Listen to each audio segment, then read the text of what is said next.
Welcome back to Movies That Matter, the podcast where entertainment is subjective, and that's not a bad thing. I'm Chris Flaherty, and thank you for joining us from the podcast studio at Burlington Cable Access Television. Today we'll be discussing Wicked Part 1, which was released by Universal Studios on November 22nd, 2024.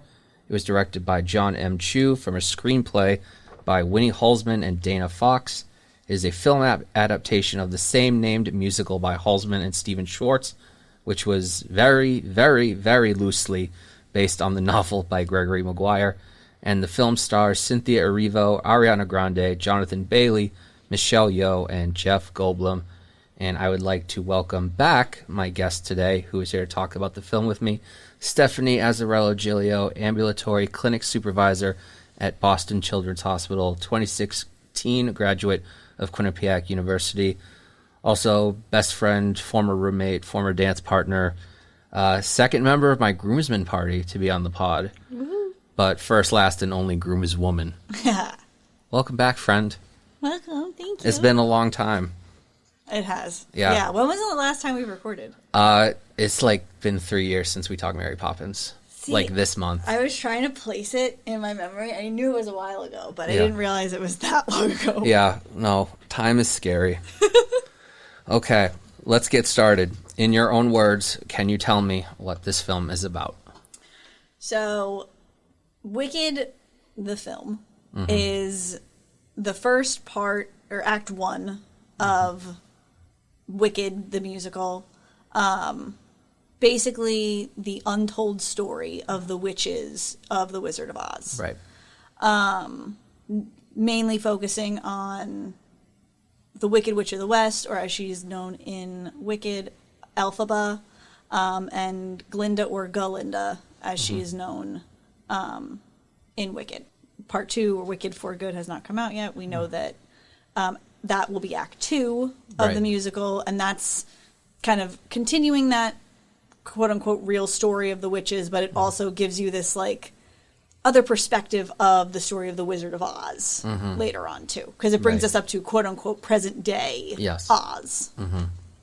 So what was your relationship to the Broadway musical before this film? So I originally saw the Broadway musical when I was 13. It was my 13th birthday present from my parents. And we kind of have this tradition where we go and see a Broadway play or a musical periodically, and we rotate around in the family, whose turn it is to pick the show that we go to. So this was one that I had wanted to see, and this one was kind of unique and fun because rather than going as a family to go and see it, because this was going to be my birthday present, they just took me and my friend Catherine to go and see it instead. And it was my first, non-Disney original Broadway play or Broadway musical. So that was an experience, kind of in and of itself, going to see this original story that I had no previous context for. Okay. And I would say that's really when I truly, fell in love with theater. Okay. For the first time. And, I mean, to this day, it is still one of my most favorite, if not my absolute favorite musical. Nice. And how do you think that sort of shaped your tastes in musical and theater going forward? I think it definitely developed my preference for musicals in general when I go to the theater. I think I would love to kind of give myself a little more experience seeing plays rather than musicals, but it's such a unique experience. There's an intimacy that's involved when you're seeing something live on stage. And I think there's a very unique willingness to suspend your disbelief as an audience member when you're watching a musical on stage that kind of, makes it all a little more believable, and you get invested in a different way, I think, when it's on stage. Yeah. And so even if it's a heartbreaking story that I'm going to see, I know that I'm going to have this, truly transcendent emotional experience when I go to the theater. And I love that. Mm-hmm. I need to see more musicals or plays that aren't based off animated movies. Because they're mostly Disney ones that I've seen. Sure. And it is amazing what they do for the Disney adaptations also. Yeah. It was funny. I was talking to somebody at work recently about Wicked and about Broadway. And I had sort of said this was my first quote unquote real musical. And they were like, hold on. The Disney adaptations are real musicals. They are real Thank you very much. And I was like, well, no, that's not what I meant to say. And I backtracked a little because it's true. They're masterpieces in and of themselves. Anybody who has gone to see The Lion King on Broadway, sure, will agree that is a feat in and of itself. It doesn't need to be justified as a real Broadway show. Mm-hmm. So they were right. But yeah, I think that with Wicked and with other original Broadway shows, it is also sort of the one area of my life that I don't really have an issue going in blind. Mm-hmm. I can just say, oh, I can go and I can see that. And I don't necessarily feel like I need to have previous context for it. I don't necessarily need to know the soundtrack going in. Mm-hmm. And obviously with the Disney adaptations, I do have that background already. Yeah. But I like having this area that I feel comfortable letting go of that control enough to just let the experience be what it is the first time. Yeah. Did you have any connection to the Wizard of Oz before seeing Wicked? Not really. I mean, I had seen the Wizard of Oz plenty of times. There was one Halloween, back when I was a little girl, where I know that I was Glinda for Halloween that year. But I really think it was just more based around the fact that she was, a pretty princess in a dress with a crown and a wand and a scepter and everything. Mm-hmm. I know you haven't read the book. No, I have not. No, I don't think... I'm a little scared to read the book. I don't know if I want to or not. I don't know. I've heard things, and I'm just like, that's fine. Yeah. I'm amazed that Schwartz found a way around all that. Yeah. Good for him, though. Absolutely. Honestly. I appreciate him for it. He is much better at that than I am. Right, exactly. So what was your initial reaction when you heard they were going to make Wicked a movie? I was excited, definitely a little apprehensive, because as with other film adaptations of Broadway, there's always some creative liberties that get taken. You worry, sort of similar to when they're adapting a book to film. Sure. You worry about them taking liberties, making different creative choices. And again, I feel like when you're in the theater, your ability and your willingness to suspend your disbelief to what's happening in front of you is different than when it is that you're seeing a film. Right. And so, you worry a little bit about if you're going to be able to do that in the same way. And if they don't adapt it to film in the correct way, then it, I think, does become difficult. Yeah. So I was excited. I was trying to remain cautiously optimistic. I'm not generally a huge fan of Ariana Grande. So I wasn't quite sure how it was going to go with her stepping into the role of Glinda, but I knew that based on previous interviews, she was a huge fan of the original musical also, and she cared a lot about doing the role justice. She really wanted to take care of the character and, do well with it. And it's a role that she's been wanting to play for a very long time. So I tried to kind of just trust the process. That process and trust that, she was going to do as much as she could to do it right. in the end, she was phenomenal. Yeah. As was Cynthia Erivo. I think their connection is fantastic. Mm-hmm. I wasn't a fan of like all of the casting when all was said and done. Mm-hmm. I think Fiyero, like there's nobody else that can play him other than Jonathan Bailey as far as I'm concerned. I love Jonathan Bailey. Me too. Like he did such an amazing job, and like he's so fun in this movie. Yeah. And I will picture that character only as him forever. Michelle Yeoh, like I think she captured the character of Madame Morrible really well. She's not the strongest singer. Oh, but she is horrible in that. Like she's a really mean person. Yeah. Yeah. And I think, you know, like from Crazy Rich Asians, like, you know that like she's going to be able to do that character. Yeah. I wish she was a stronger singer just because it is a musical. Her character doesn't have to sing a ton. Right. But I think it matters that it be strong where she does have to. And also kind of similar like with Jeff Goldblum. He's not the strongest singer. But he doesn't have much of a song, really. In this movie, he does not. Oh, okay. For Wicked for Good, it's a little bit of a different story. Okay. So hopefully he's... Because I love Jeff Goldblum, but it's very hard to not see Jeff Goldblum in any character he plays. Yes.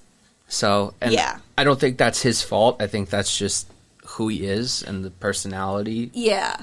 But yeah, I do kind of like the idea of casting someone who is so beloved as someone who is, you think is supposed to be really beloved, but then not so much. We find out later. Yeah.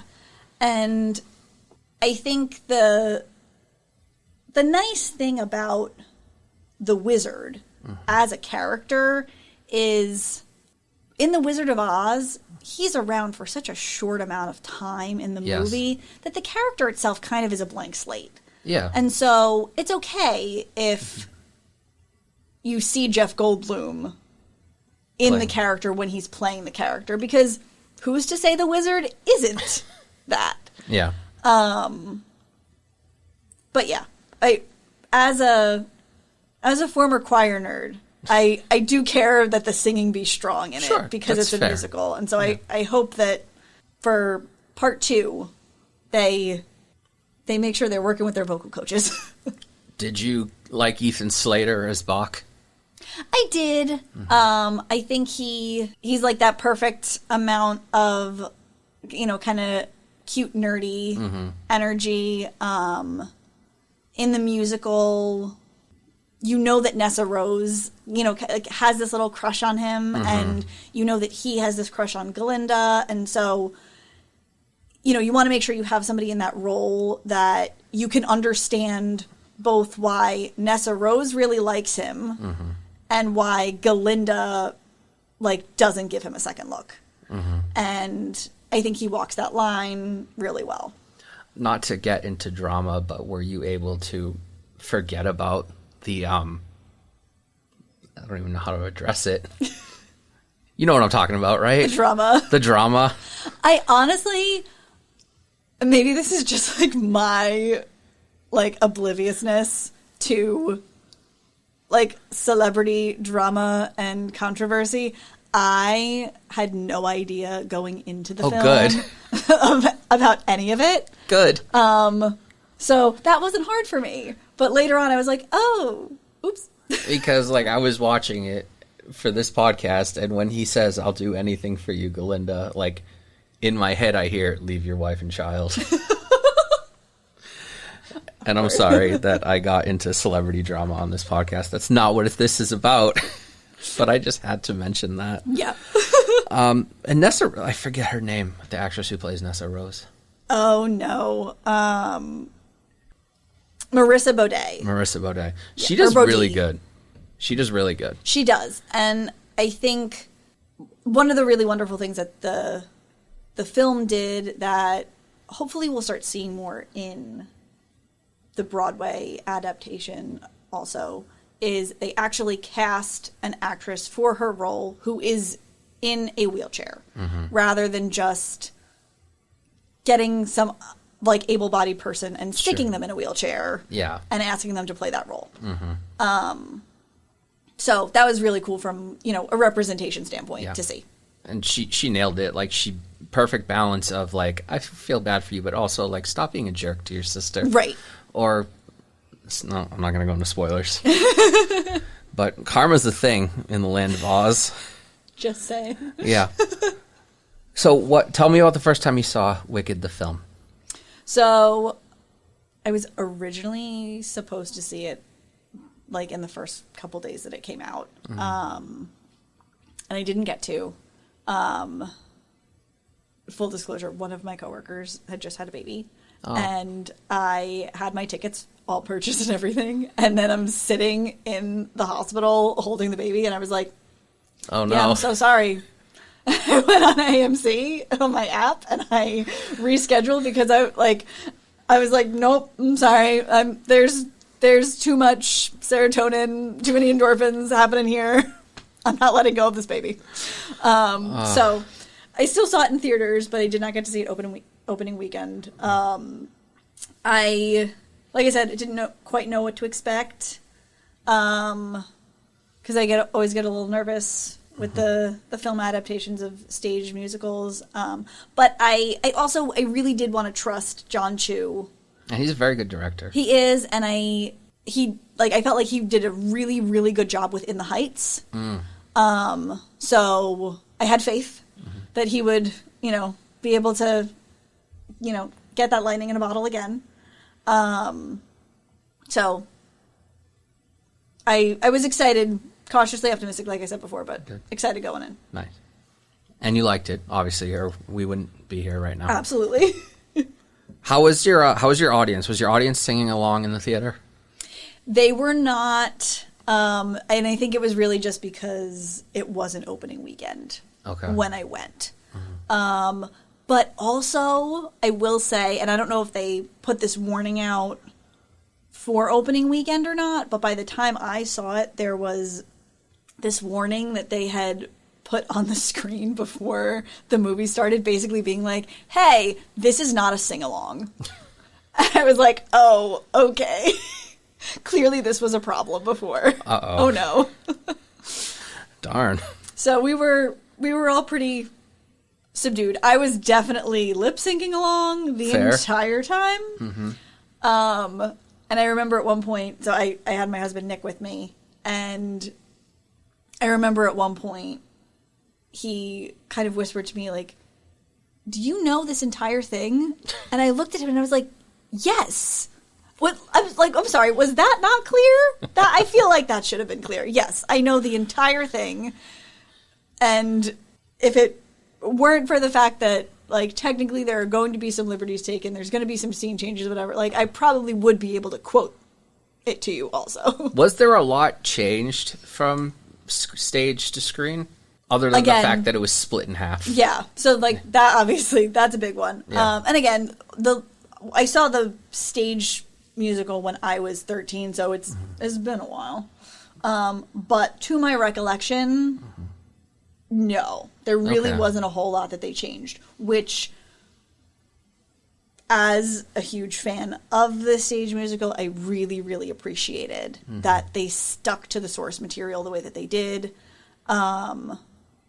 I was so scared that, as with any of these, that there's going to be creative liberties that get taken that are not necessary.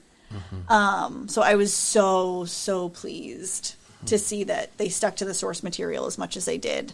Because I think a lot of Wicked fans will agree with me.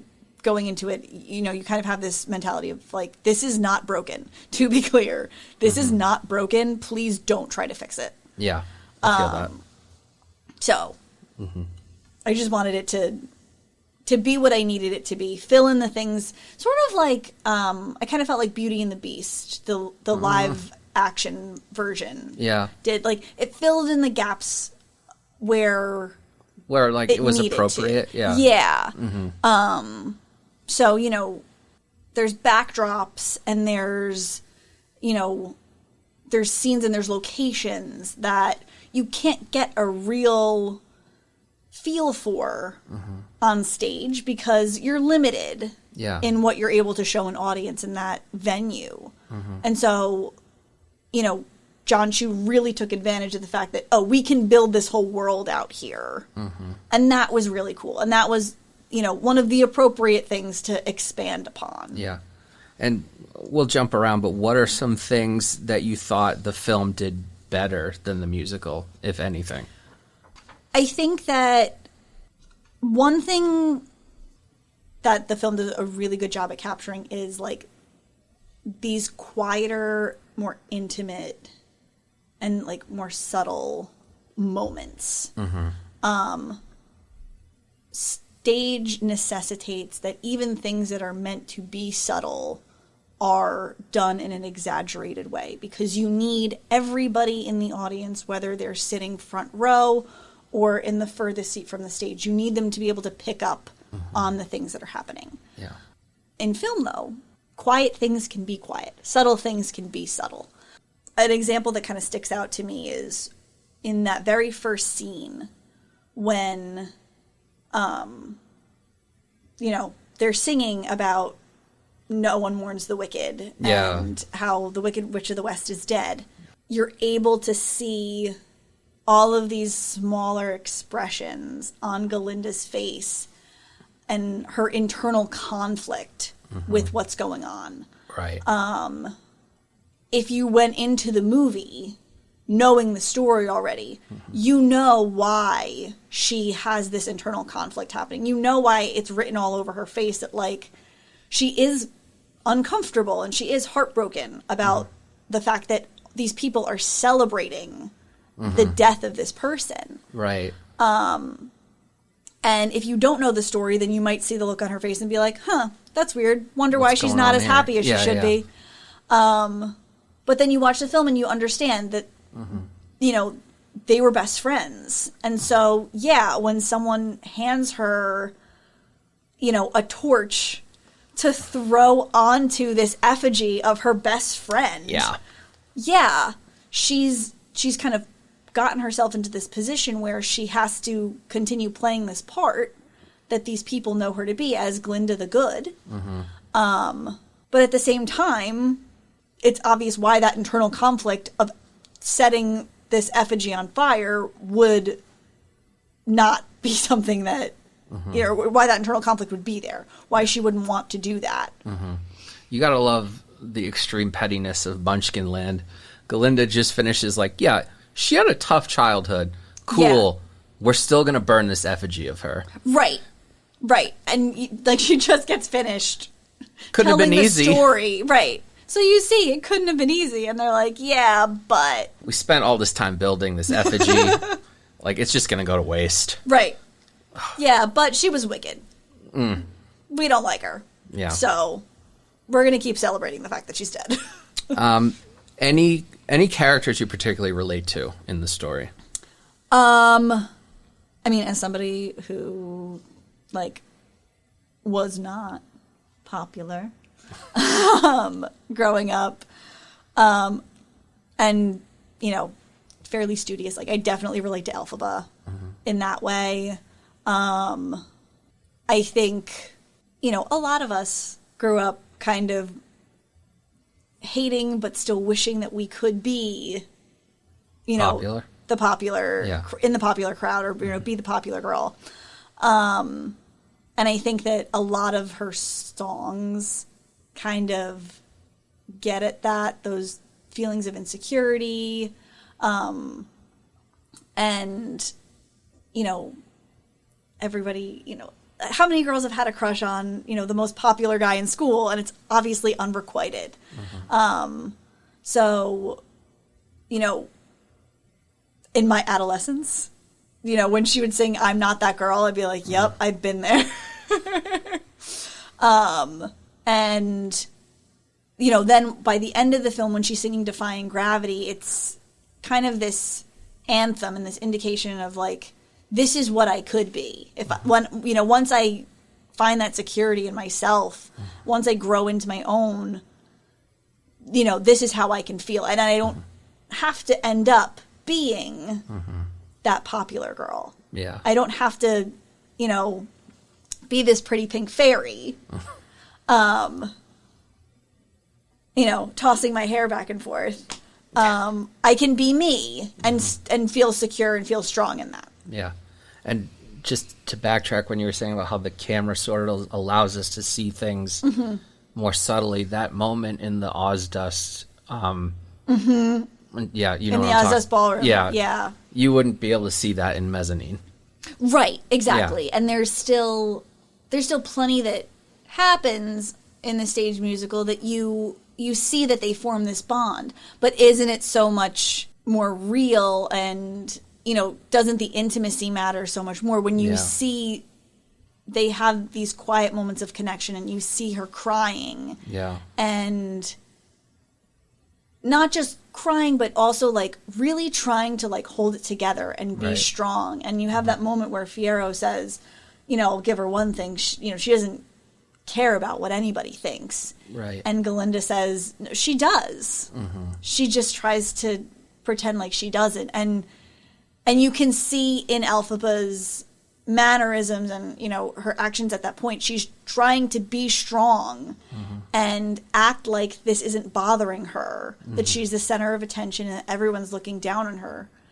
But it still means so much to her when Galinda steps out onto the floor with her and they're dancing together. Yeah. And she has this ally now. And Elphaba, I think people kind of I don't know if people forget, but Madame Morrible gives Galinda the wand because Elphaba asked her to. Right. Yeah. And Galinda has this moment where she realizes that there is actual substance to this person. And, they've been viewing each other up to that point in a very superficial way. Right. And so, and the reasons that they don't like each other are also superficial. Galinda's, kind of an airhead, and she's, super feminine, super girly, definitely spoiled. Yeah. Elphaba's never had that kind of existence. She's never been spoiled. She's been, criticized her entire life. More or less hated by her father. He sucks. I'm sorry. I do not like that guy. Which, you're not supposed to. No. And, they talk about, Glinda talks about in the beginning, like every family, they had their secrets. And, we never really learn about what Glinda's family dynamics are. No, we don't know anything about what's going on at home there. But it's clear that for how spoiled she is, obviously her parents really love and care about her. And, we have to recognize that some of the disdain that Elphaba has towards Glinda is based around the fact that Glinda got to grow up in a loving environment. Elphaba didn't. Right. And Galinda learns. I'm trying to differentiate present day her versus when she was at school. Galinda learns that there are all of these, past experiences and trauma that have led Elphaba to being the way that she is. When they first have this scene, when they meet each other where, she kind of rattles off, I'm not seasick. I've always been this color. Yeah. I didn't eat grass as a child. She, comes to understand that this has been a barrier that Elphaba's had to deal with her entire life. And so, she approaches social situations with a chip on her shoulder where Galinda wouldn't think to do that because life has never, traumatized her to a point where she would ever feel the need to go in defensively into social situations. I don't know. Have you seen any of the deleted scenes? I don't think think so. There's one that I really wish they kept in. It's at the train station, and Madame Morble's like talking to the governor, and he's like, "So nice of you to come out and see Elphaba off."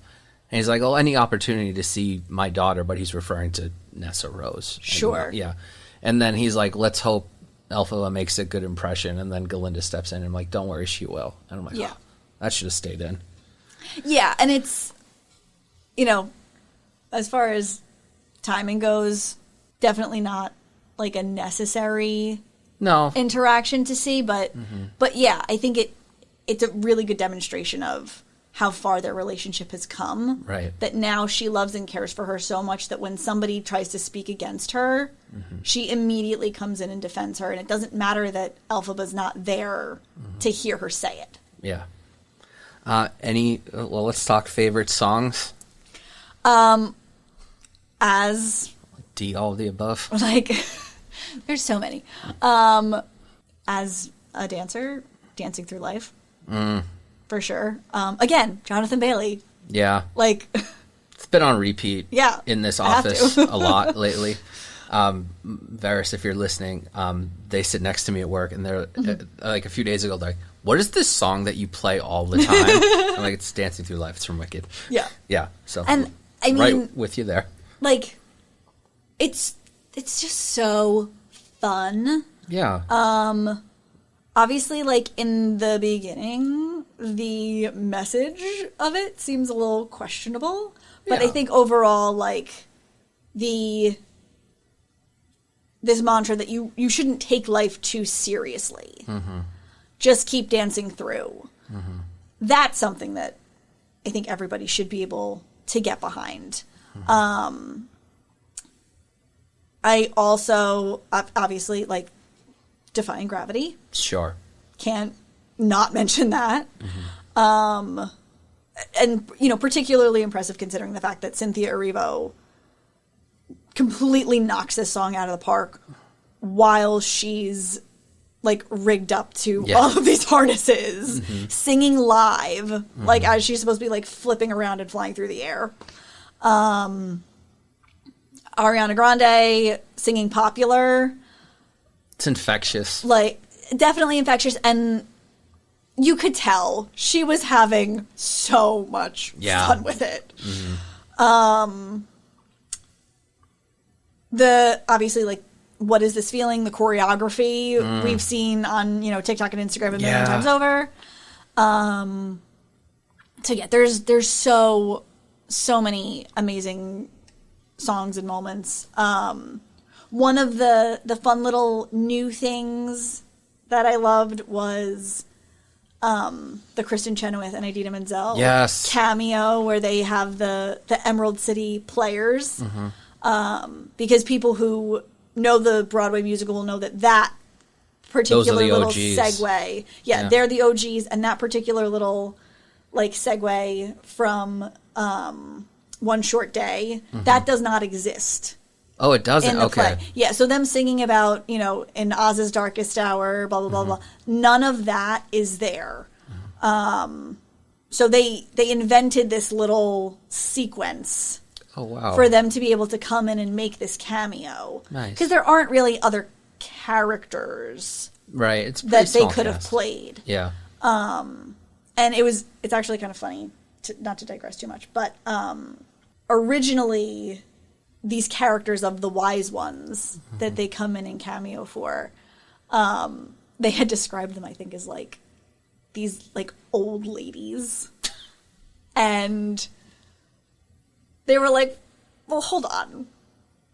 If we're just like these goddesses, like, these wise ones, like, why do we have to be old? We don't need to be old. We could just be like really pretty and just have like these extravagant outfits and things that kind of demonstrate that we're like otherworldly. But why do we need to be old? We don't need to be old. That's unnecessary. Were they on stage when you saw them when you were 13? No. Oh, by that point, it had been out for a little while. Oh. They weren't there anymore. Oh. But as fans of the original production will know, the soundtrack that was recorded for the stage version is them. So Nice. You've heard plenty. them singing it more than anybody else. Yeah. I was to say, I do have a soft spot for The Wizard and I do like that song. Sure, yeah. And I love its little, like, bits of dramatic irony. Like, she has a vision. Yes. Or, like... A celebration throughout Oz that's all to do with me. Yeah. I'd be so happy I could melt. Yeah, I love that. It's a very fun I Want song. Yes. Yeah. And the callbacks to the original movie of The Wizard of Oz. And it's the first time in her life, clearly, where she's had this level of excitement and hope. Yeah. Mm-hmm. And that's really cool. Yeah. Any favorite lines? Things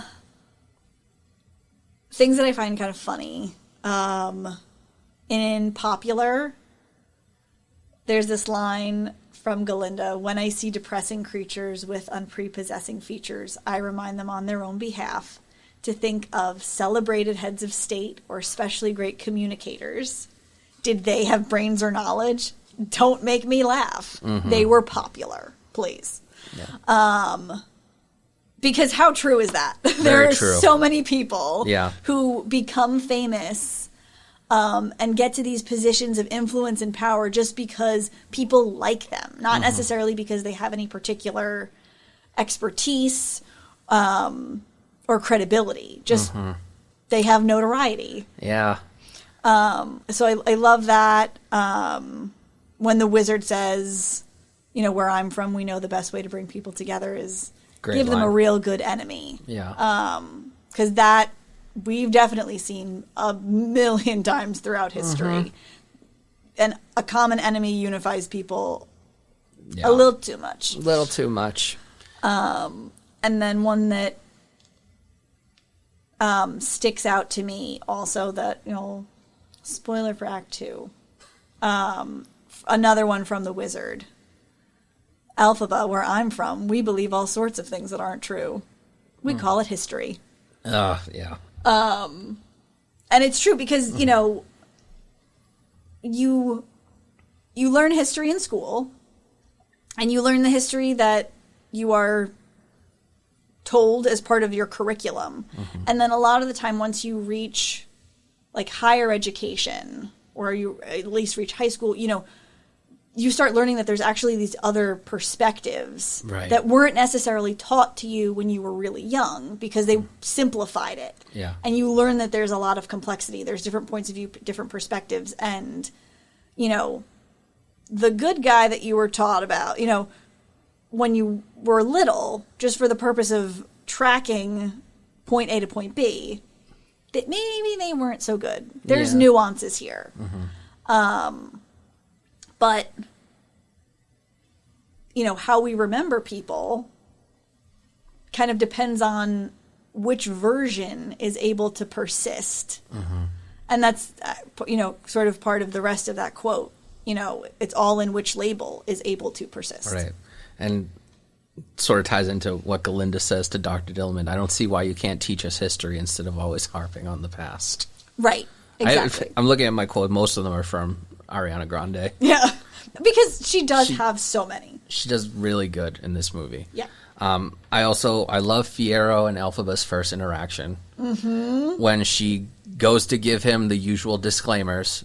Right. And he has a line for in. each one. Yeah. He's like, really? I ate grass. Yeah. I'm like, seasick? Me neither.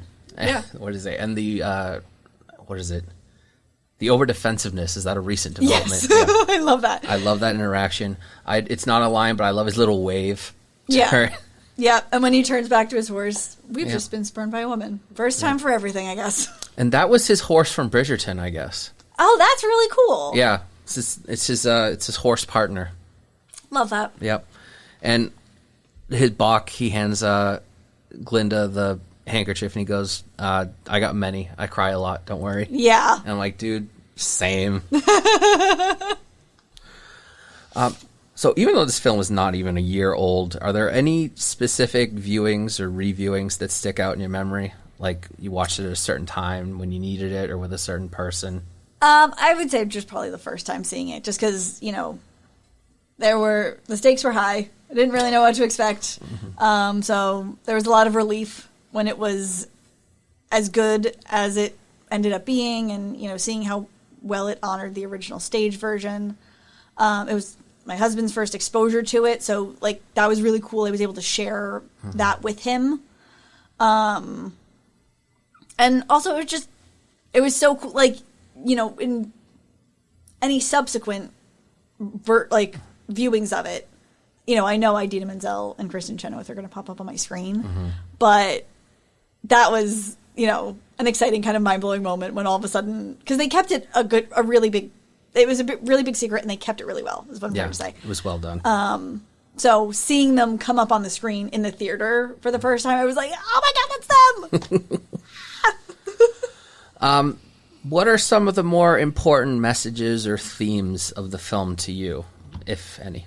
So I would say, obviously, the film's treatment of minorities and, you know, the corruption that you see in the government, like things like that. Those are themes that we've seen, you know, through film and media plenty of times, propaganda, stuff like that. You get to kind of watch in real time as this person is made into a social pariah. Yeah. And, you know, how quickly the tables can turn. You know, she was, you know, with Madame Morrible, Elphaba was her most, you know, prized student. And then, you know, on a dime, you know, she's the Wicked Witch. So there's things like that. The most important theme to me personally is sisterhood. This is a story about women and the bond that they share, the love that they have for one another, and the fact that the bond that they have also, it transcends any superficial differences that they have, any personality traits that they don't have in common. There's something much deeper there. Galinda and Elphaba are very different people. They've, as we've talked about, had very different life experiences, but they connect with one another and they form this attachment with one another, and the friendship that they have transcends any of the stuff that makes them different. And I think that's really important to see because, you know, I always love a woman of, you know, women supporting women. Yeah, that's important. And to your earlier point, I mean, everybody talks about how the films we make are a reflection of the times. Yeah. I really think it's a really bizarre and damning coincidence that this movie is about a charming male, powerful leader vilifying a woman of color. Yeah. In his rise to power. Yeah. Yeah. I'm just going to sip my water. And to hold on to it. Yeah, I'm just going to sip my water for a second. Yeah. Art is subjective. You can't argue with me. Yep. But the whole thing with Dr. Dillman really is darker than I think people realized. Absolutely. Yeah. Yeah. And you can see through the flashbacks how things change. In the beginning, when we flash back to Elphaba being born, you have all of these animals who are on staff in the house, and they're professionals, and they have jobs. And as people in the real world, we know that animals do not have the same level of intelligence as humans. But it becomes really interesting to think about, what if that had actually happened? Yeah. And she was pretty much raised by a bear. Yeah. The bear was the nurse at her home. Absolutely. And in the beginning of the film, when she first gets to Shiz, and there's that whole scene where she tries to stop Miss Coddle from taking Nessa Rose away. And something flies up and it breaks the stone, like, tapestry, mural monument, thing whatever, of the wizard, and you see underneath it this image of all of these animals who previously were professors here at the university. Yeah. And their existence and their history is being completely erased. Yeah. And for some reason, it's this completely innocent group of, creatures and species that we've decided to unite against. And, it can mean so many things. You can look at it the same way as people of minority races or, people with disabilities. Dr. Dillerman has all of these different things in his classroom that are made as adaptations for him as a goat. Right. To be the teacher. He has his own door and everything. Yeah. And all of these things get removed and erased. Yeah.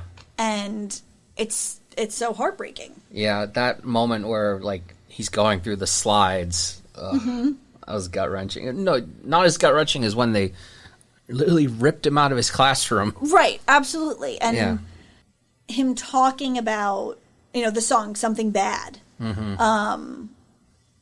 Talking about how when you take away people's ability to participate in society, they also become less civilized. He's talking about how, I've heard of this ox, a professor from Crocs, no longer permitted to teach, and now he has lost all powers of speech. And they're, the animals' voices are quite literally being taken from them. Yeah. And, it's such a brilliant commentary. Yeah. On what happens to people when they're ostracized this way. If you don't know your history, you are doomed to repeat it. And I know what happens in the next movie, and right. it's very sad for Dr. Dillerman. Let's move on to a lighter topic. Sure.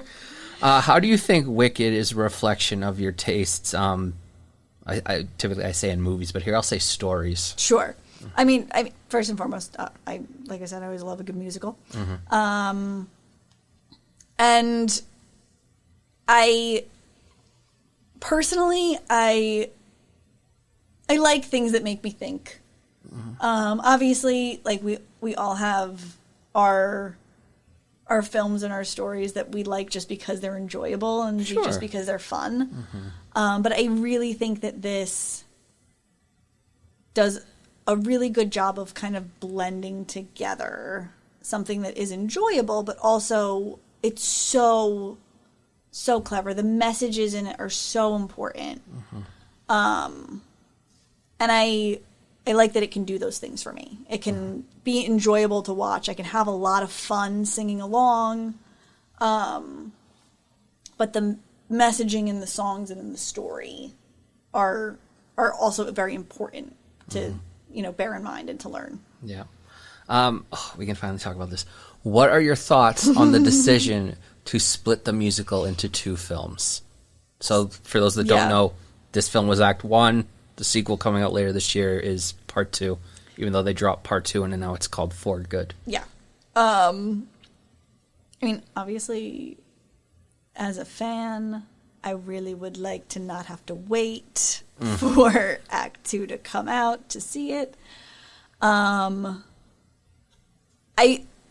think ultimately, it ends up being a good decision because after seeing Part 1, like I said, they really did a great job at sticking to the source material and everything was there that I felt like needed to be there. I didn't feel like they skipped over anything. They didn't eliminate any songs. One thing that I remember from, again, not to digress too much, but one thing that I remember when I saw In the Heights was there were songs that they had taken out. Okay. And I was really sad that the songs got taken out because I enjoyed them a lot. And when I think back to them, they're not the most essential to the plot. Okay. But I'm like, but no, they're supposed to be there. I don't know what songs you would consider non-essential, at least for to this plot. Yeah, because they all serve a purpose. Absolutely. Yeah. So I was really glad they were all there. And if making sure that they're all there means that we have to split the film into 2, then all right, fine. I was again, and it's been a long time since I've seen the stage version, but I was also just kind of surprised that they had to split it into 2 films because in my mind, like, if the stage production can fit into a 3-hour runtime with a 30-minute intermission, or a 50-minute intermission, whatever it is, then theoretically shouldn't the movie be able to do that too? Like, I just didn't feel like there was so much that they added in that it would take up all this extra time. Yeah. But maybe that's just me as somebody who does not work in film or television, kind of taking for granted how much all these little extra things add up. It's an interesting thing to think about because I'm like, okay, so now is Hollywood going to think, okay, let's adapt every musical into 2 movies going forward? Sure. Like, are we going to get someday Hamilton Part 1 and 2? Right. And it's like, can you split that up and it still work? Right. And I think that an argument could be made that with any musical that has an intermission, technically, yes, you can do that and make it work because the song that everything that happens prior to the intermission, like there's a certain amount of resolution that always happens before the intermission that clearly defines Act 1 from Act 2. So technically, sure, you can. I think that what makes it work for Wicked particularly is that Defying Gravity is a significant turning point. Sure. In the lives of Glinda, because at that point she's Glinda. So it's a significant turning point in the lives of Elphaba and Glinda. So, again, spoiler, but once Act 2 comes, it kind of jumps forward in time a little bit. Not significantly, but a little bit at least. And you jump into how their lives have changed as a result of this moment where Elphaba took a stand and said, no, I won't go along with the wizard, and she is labeled as a wicked witch. So, although they are 2 halves of one larger story, you could definitely argue that Act 1 and Act 2 are individual stories in and of themselves too. Yeah. I think it's a good clean cut where Act 1 and Act 2. I do think and I haven't seen the musical, I only know what happens.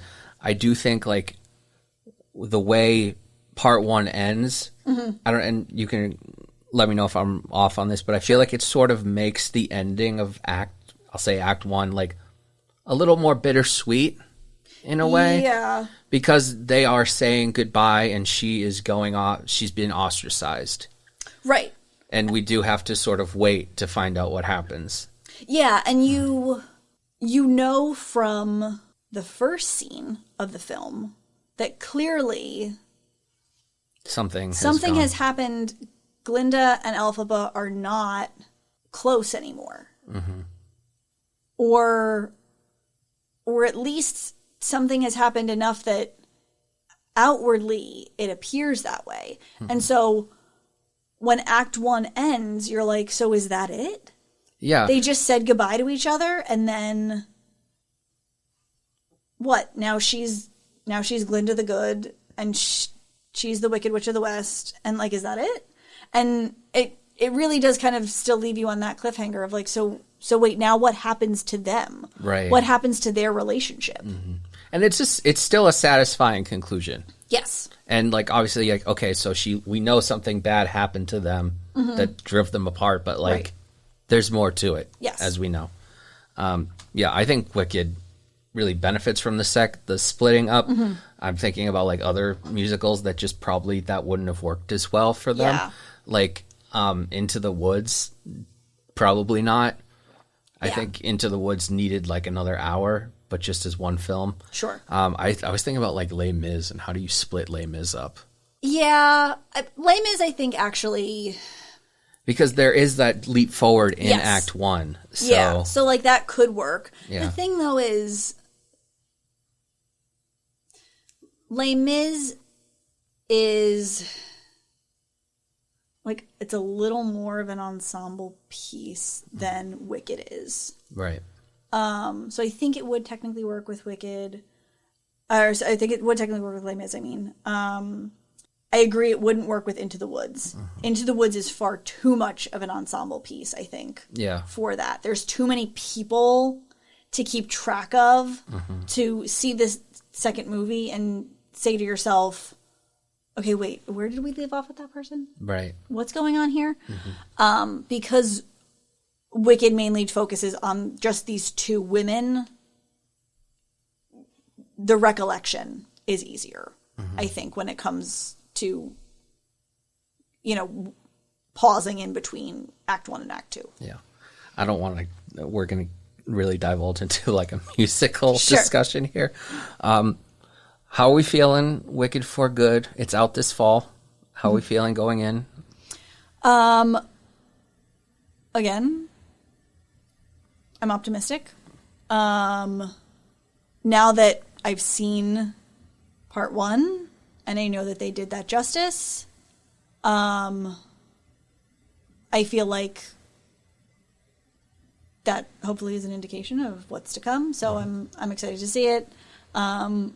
Like I said, a little impatient because I would have liked if I could see it all at once. But, you know, if splitting it into 2 parts means that I get all of the content that I need and that I'm looking for, then I'll be very happy. Okay. I think they'll probably do some screenings back to back. Sure. Part 1, part 2. Yeah. Instead of a to be continued popping up, you get an intermission sign. Yeah. Which would be great. Which would be nice. How would you prepare someone that's going to see For Good that has no prior knowledge of this musical? Act 2 is much heavier than Act 1.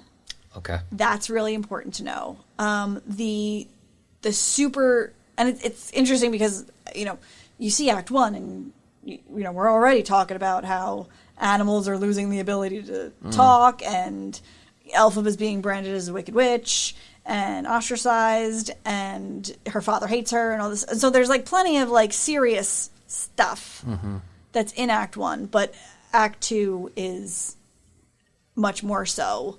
Act 1 has a lot of like the really fun songs. Act 2 doesn't necessarily have all of that, but it is really, really meaningful. It really is where I think the heart of the story lives. And I think it is important for people to know that if they have only seen part 1 and they've only seen The Wizard of Oz, then like you only think you know the story. If you've seen The Wizard of Oz, you already have this image in your mind of what the sequence of events is. So, you know, I'm not going to spoil it all, but you only think you know how the story ends. And there's plenty of plot left. There's plenty of plot twists left. There's a lot of character development that's going to happen. Yeah. Which is really important. It's really cool to see. There's a lot more like Easter eggs and callbacks to The Wizard of Oz, which are cool. So, you know, that's all important. You know, at the end of Act 1, you know, you see Elphaba find this strength in herself. And you see her stand up for what she believes in. But in Act 2, you get to see her put her beliefs into action a little more. You see more growth from Fiyero. Yeah. Love. I am really interested to see, and correct me if I'm wrong, No Good Deed? Yes. Yeah, I'm really interested to see how that She's is gonna translated. kill it. Well, not even just that, but the You know. Yes. Yeah. I'm not saying it. Yes. Mm-hmm. Yes. I am interested to see how that goes. My also, like, one of my absolute favorite songs from Wicked in general is called "As Long as You're Mine." Oh, is that the one I'm thinking of?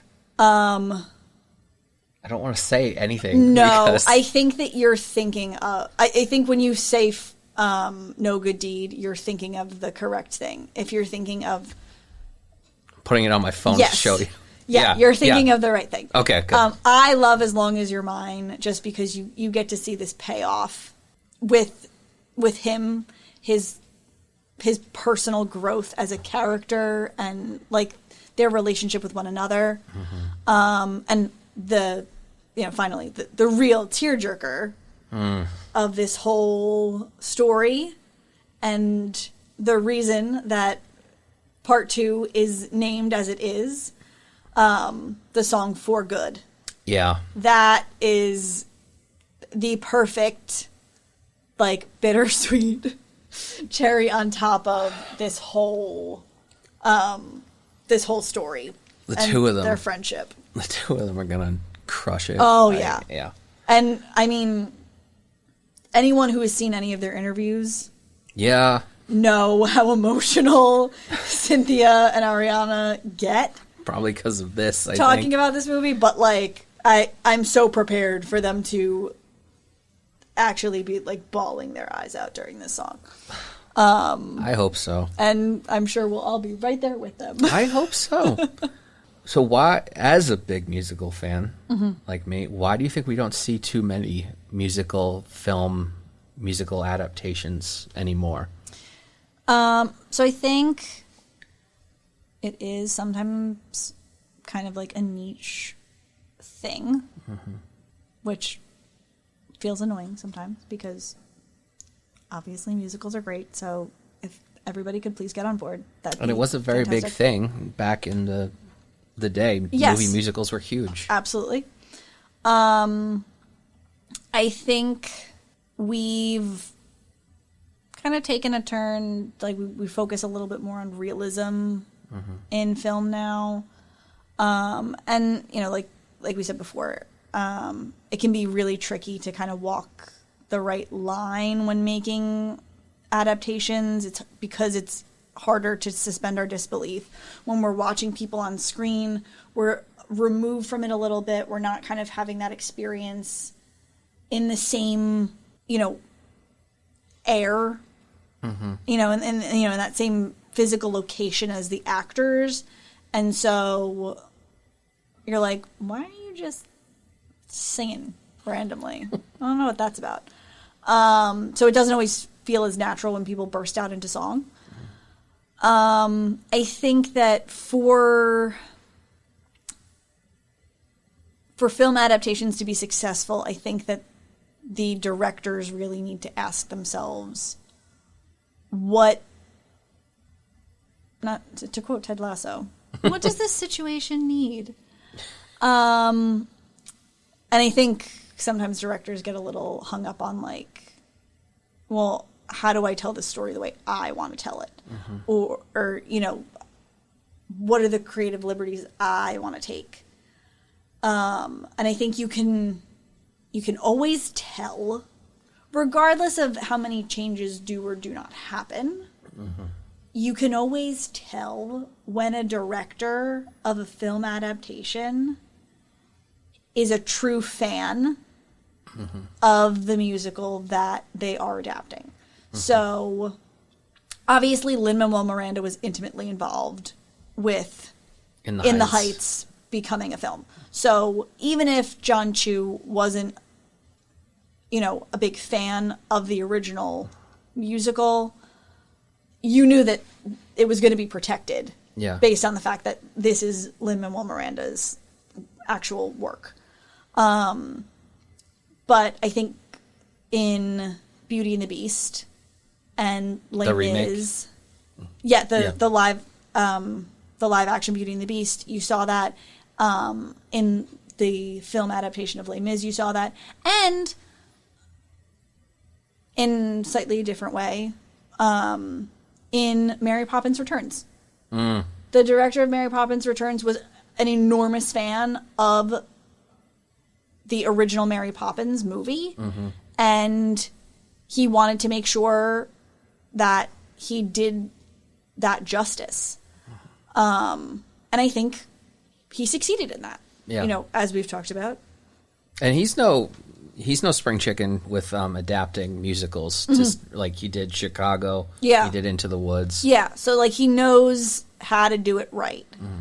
And I think in this case, with Wicked, John Chu really cared about making sure he did the story justice. And I think obviously it helped that Cynthia and Ariana were as huge fans as they were. Yeah. They really cared about preserving the story. One of the little fun facts that I learned from their interviews is there's this little snippet in One Short Day where once they get to the wizard's palace, is that what we're calling it? His gates. Yeah. Yeah. There's this moment where, a guard says, "The wizard will see you now." Oh, yeah. And that is in the play. But originally, it was not in the script for the movie. Okay. And when Cynthia Erivo and Ariana Grande noticed that, they went to the writers and they went to John Chu and they were like, "Hold on a second. You cannot just take this out." And it really is just a small little snippet of a moment. It's one line. "The wizard will see you now." But it's important. And it's sort of like, well, wait, why cut it out? It's such a small line. It doesn't take any time. Why get rid of it? So yeah, I think everybody on the film did a really great job at making sure that it was true to the source material in all of the ways it needed to be. How does Wicked compare to other musical film adaptations to you? I think it's one of the best ones that I've seen, personally. I think everybody on it really put their heart and souls into it. I appreciated the fact that John Chu didn't want to go all in on special effects. Yeah, I was gonna say I really appreciate a lot of the practical effects in this movie. There is CGI, but it's used sparingly. Yeah. I don't want to know how much the tulip fields cost, but it makes a difference. It does. The film, for such a fantastical world, because there's a lot of practical effects rather than it all being CGI. It feels a lot more grounded. It feels a lot more real. And again, everybody acting in it really cared about doing the best job they possibly could. And, their efforts were not in vain. They were not. If I could put my Oscar hat on for a minute. During award season, a lot of people, myself included, were calling Wicked this year's Barbie. It was the clear crowd favorite, but... It actually got some wins, which I was very happy, but ultimately it didn't win too much. Thoughts on that? I think, kind of going back to our discussion about why we don't see musical adaptations and, movie musicals as much anymore. I think award shows and the Academy and everything, it's all gotten very serious. Yeah. And, we focus on realism a lot. And, I look back at films that won for Best Picture or, actors who won for either Best Lead or, Best Supporting Role, even, 20 years ago. And there was a lot more room for variety. Oh, yeah, for sure. Back in the day. And I wish that the Academy would think about that more. I feel like, you know, the films that win now, although they might get a lot of critical acclaim, are not necessarily popular. No. And I know that I went on and on earlier about how, you know, people with expertise and credibility are not necessarily the people who become popular. But I think when it comes to award shows and things like that, it is important to kind of take, you know, the pop culture influence and take that popularity into account, at least. Yeah. There are plenty of films that we could say are artistic and technically very well made, and we can talk about how actors sacrificed and transformed for the parts that they play all we want. But I think the success of a film doesn't have nothing to do with how many people actually buy a ticket or actually see it. I mean, the Oscars opened up with the two of them singing. Yeah. Like, the big song from the movie, and it's almost like, oh, maybe we should be giving this film some more flowers. Right. If we're drawing the crowd in with it. Right, exactly.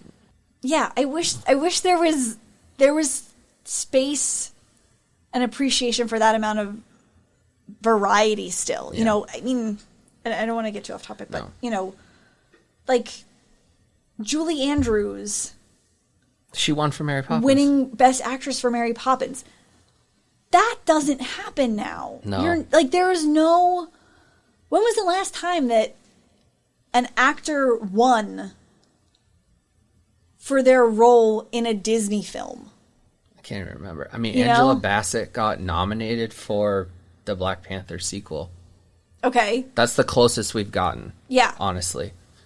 And, like, it's nice that they expanded the Best Picture nomination from 5 to 10. But it's like, the noms come out, and I'm like, okay, I saw those two. Now I need to go find out how I can watch the other 8. Right. Or, like, not that this is a musical at all, but Marissa Tomei won for My Cousin Vinny. Yeah, that's not happening anymore. When is anything that even remotely resembles a comedy winning for Best Actor, Best Supporting Actor, anything like that? Yeah, I mean, Anora, the Best Picture winner, like, that's kind of a comedy. Sure. I don't know if I could recommend it to you, because I don't know if you'd like it, but Everything Everywhere All at Once was fun. That one last year. Yeah. But I don't know. I'm glad that they're now changing the rules that you have to actually watch these films if you're going to vote for them. Good. Yeah. That's crazy. That was not a requirement. I saw a tweet that said it only took 97 years and Emilia Perez for them to make that a qualification. Great. And, well, here, I didn't write this down, but do you think it was wise of them for Cynthia and Ariana to compete in different categories? Cynthia for the lead actress and Ariana for the supporting. Yeah, I don't love that, because here's the thing. Although I understand, ultimately, it feels like the story of the Wicked Witch of the West. It is about both of them. Yeah. They are both the leads. Fiyero is a supporting character. Yeah. Bach is a supporting character. Should have been nominated. I'm sorry. Right. Nessa Rose is a supporting character. You can't have the film without Galinda.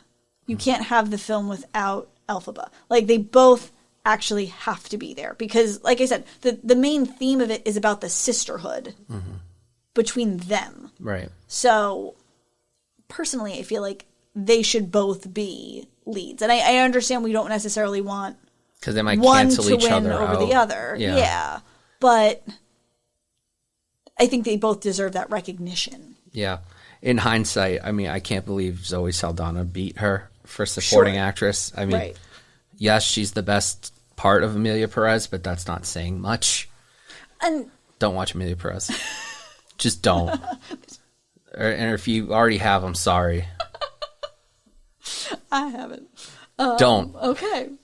I mean, I don't know. We digress. Yeah, we digress. Any favorite pieces of trivia or fun facts on Wicked that we haven't touched on yet? So I know we talked about that little line from One Short Day. Mm-hmm. Did we mention who says that line? I don't think we did. Oh, we didn't. No. Tell them the cameo. I actually don't know this. Oh, you don't know? No. I'm sorry. It was Steven Schwartz. Ah! Yeah. Mm-hmm. Now that you're saying that, yes. Yeah. Which makes it just all that better that they put it back in. Yes. Mm-hmm. So that's your fun fact. Yeah, sorry. I also really like just some little Easter eggs. In the beginning of the film, as you're hearing just Glinda's voice, the Wicked Witch of the West is dead. And you have this scene where you see the flying monkeys jump through the window, and they're kind of flying over Oz, and you see somebody on a horse. Fun fact. Yeah. Spoiler. That is Fiero's horse. And if you've seen the stage musical, you will know who it is. We know for sure, escaping right? on him. Yes. Yeah, it has to be that person, I think. Yes. Because then, as we're swooping over Oz, we then see a certain group. Yes, you will also see Dorothy, the Tin Man. Scarecrow. Do you see the Scarecrow? Yeah. I think so. You see the whole group. Yeah. Cowardly Lion. Because they've got the broom. Yes. You see them walking down the yellow brick road. So that's just kind of a fun little, allusion to Wizard of Oz. There's really clever Easter eggs in like the choreography and the mannerisms of the characters. I can't believe we haven't talked dancing at all. I know. I mean, but it's that one scene that really is the most choreography. Yeah, so like Dancing Through Life, the scene in the library, I believe, both there's choreography and mannerisms on the part of Bach and Fiyero that are really important to pick up on. And I don't want to spoil things for people who haven't seen the play and don't know what Act 2 is. But they become very important. And so we're all going to watch part 1, part 2, and then also The Wizard of Oz. And we're going to understand later. And it'll all make sense. Yes. And then I think those are really the main ones. Okay. But yeah, just so many like fun little details. And I think that's also one of the things that makes it such a good adaptation is that in film you have this space for these little details and people are going to more easily be able to pick up on them. And I love that they just threw them all in there. I wonder if the majority of people caught on to the fact of who the lion cub. Well, I guess I just now you know that cub that they rescue. I wonder who that's going to be. It's obviously Dorothy. I thought it was Toto. Oh, well, I mean, again, another Easter egg. Who knows? Yeah, Who knows? I mean, they got on those bikes for a reason. Yeah. There was some intention there. Yeah.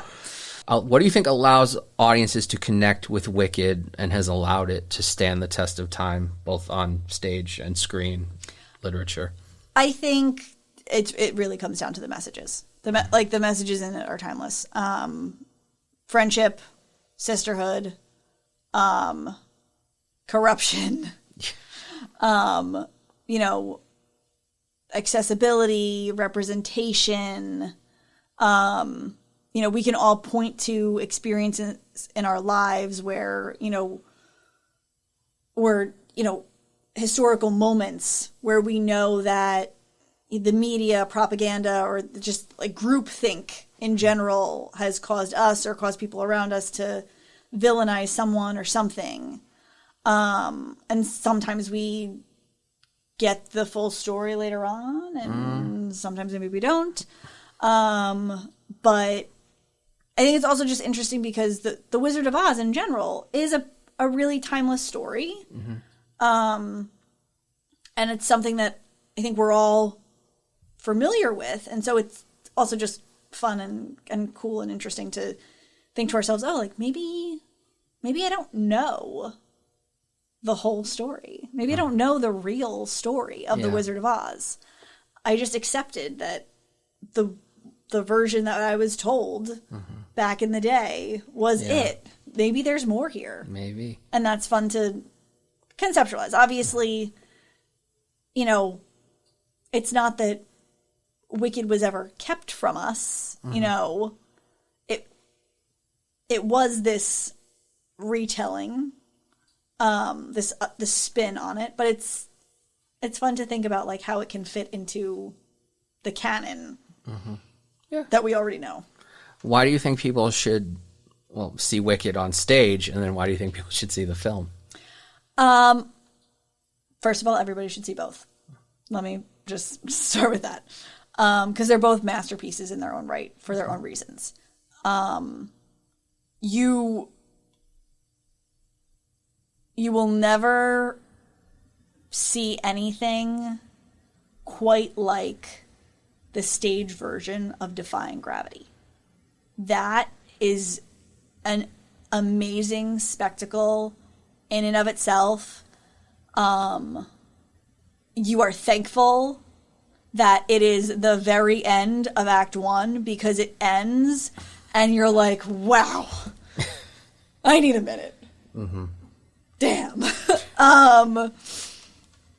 But I think that the film really allows you to get to know the characters, really establishes their connections, their relationships with one another in a much more meaningful way. And like I said, it feels a little bit more intimate. And so that's really nice. And then my final question, Stephanie, why does Wicked matter to you? It is my childhood. Like I said, growing up, particularly seeing it for the first time when I was 13 was exactly the time when you need to see a movie or see a film or a play about someone who doesn't fit in.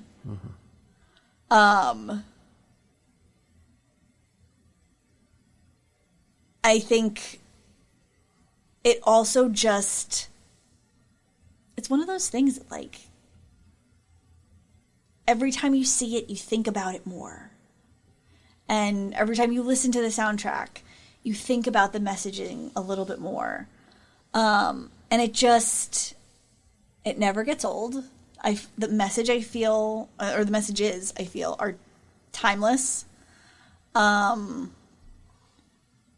And like I said, this is the musical that I really feel made me fall in love with theater in the first place. So it will always hold such a special place in my heart for that reason. I can't believe I don't know this. Did you do theater in high school? I did not. Oh, you didn't? Okay. No, I was always a little too chicken to. That's all right. Me too. To try out. Yeah, me too. I always went. Yeah, no, I was there cheering them on. Yep. Wow, this is so much fun. Yeah. Thank you for coming back. Absolutely. Let's not wait 3 years for the next one. Yeah, no, I have a list now. Okay. Of the other movies. Yeah, so I want to talk about. You can catch up to your husband's number of episodes. Yeah, what is he at? 5 now? No, he's at 4. Okay. I think Back to the Future. SpongeBob, How to Train Your Dragon. Yeah, he's got 4. Ice Age. Yeah. Okay, that was the other one. Yeah, we he's were at trying 4. to think about it before. Yeah, so you can catch up. Okay. All right. Great. Thank you, Stephanie. Thank you, Chris. And thank you for listening to another episode of Movies That Matter. If you would like to get in touch with me about the show, you can reach me either at Gmail or Instagram at Movies That Matter Pod. And don't forget, you can find the show on YouTube and Spotify now. You can also be my friend on Letterboxd at Chris Loves Films.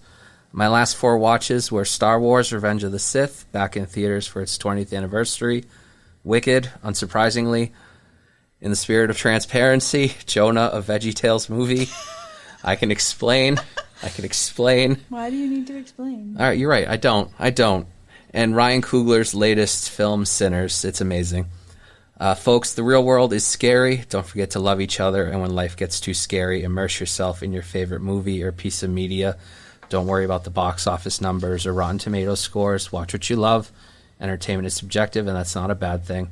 Until next time, this has been Chris Flaherty. Thank you for listening to Movies That Matter.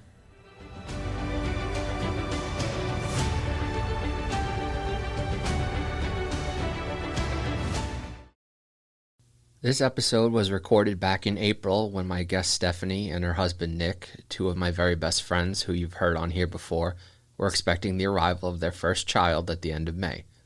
Life had other plans, and their little boy arrived 6 weeks earlier than expected. Mom, Dad, and baby are now home, happy, and healthy.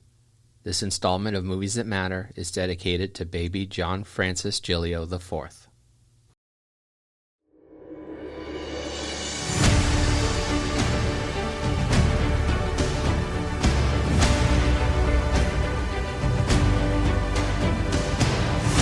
Welcome back to Movies That Matter, the podcast where entertainment is subjective, and that's not a bad thing. I'm Chris Flaherty, and thank you for joining us from the podcast studio at Burlington Cable Access Television.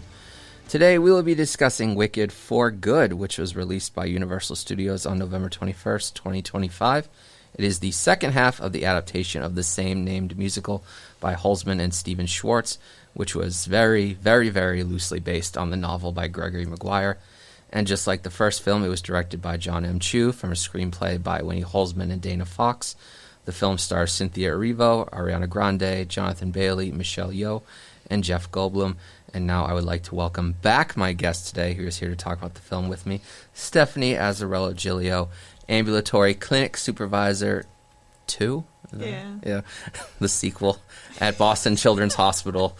2016 graduate at Quinnipiac University, best friend, former roommate, former dance partner, my first, last, and only groomswoman, and mother-to-be. You just keep adding on. Just going to keep adding on. Just going to keep adding on as we go. Hi, friend.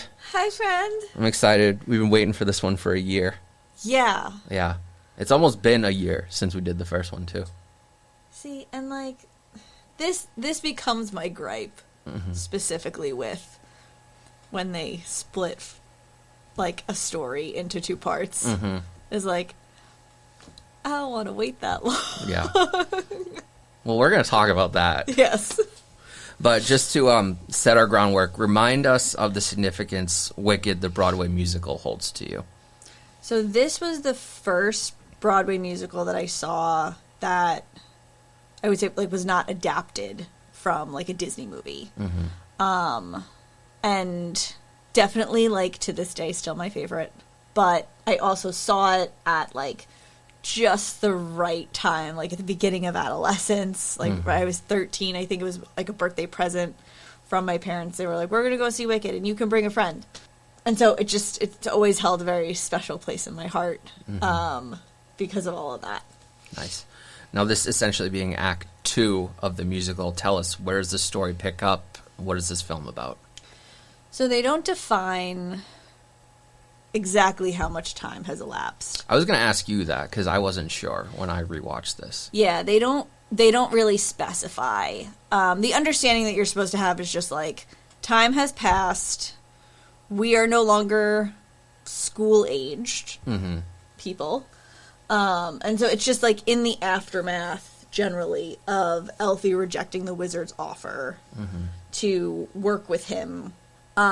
Since, as we kind of learned in part 1, he is a fraud. Yeah. He cannot actually read the Grimoire. She's the only one who actually can. But, once she realized in the first movie that he and Madame Morrible were the ones behind all of this propaganda against the animals in Oz, she immediately rejects everything and, takes a stand against them. So, part 2, Act 2, Wicked for Good, however we're going to call it, We'll talk about that too. Yeah. That all picks up as she has now kind of become known widely as the Wicked Witch of the West. She has this whole crusade against the wizard. She's trying to spread this message that he's lying. On the other hand, Glinda is now Glinda the Good. She's kind of wrapped up in working with the wizard, working with Madame Morrible. And she's kind of this, political PR figure trying to, keep everybody upbeat and happy and distract from Elphaba's messaging. And then she's also engaged to Fiyero. He is the leader of the wizard's Gale Force, which we come to find out later in the movie. He's really only in this role because he wants to make sure he can find and protect Elphaba. But generally speaking, we just know he's looking for her, and that's actually part of his responsibilities as part of the Gale Force. And then also, as I guess the extra fun little piece in here, this is also where Dorothy comes into the fold. And we get to see how she fits into the larger story. And we enter this period of the Wizard of Oz that we are familiar growing up with. Can't wait to talk about the overlap. Yes. But tell me about the first time you watched this film. I want to say it was within a week or two of it coming out. Similar to the first movie, I was determined this is a movie I'm seeing in theaters. That's it. That's the end of it. I was a lot more, I guess, confident and optimistic, not so cautious anymore. Much more excited going into this movie than the first part, just because I felt like my anxieties had been kind of put at ease from the first movie. And as with the first one, it was fun to kind of go with my husband and, watch him see everything the first time. And I'm kind of sitting there, watching him watch the movie. Nice. But yeah, I was interested to see what they weren't going to change, the same way with the first one, what was going to stay true. And if those big moments that, I knew I was looking forward to and I knew I loved, if those were going to, meet my expectations. Translate well to screen. Did you have a good crowd in the theater? Yes. Any singing? No. Okay. Everybody was behaved. I was quietly, mouthing along. Nice. I will say. But I feel like the announcement came up, at the beginning of the film, that it was not a sing-along. Oh. And everybody actually, really? Listened.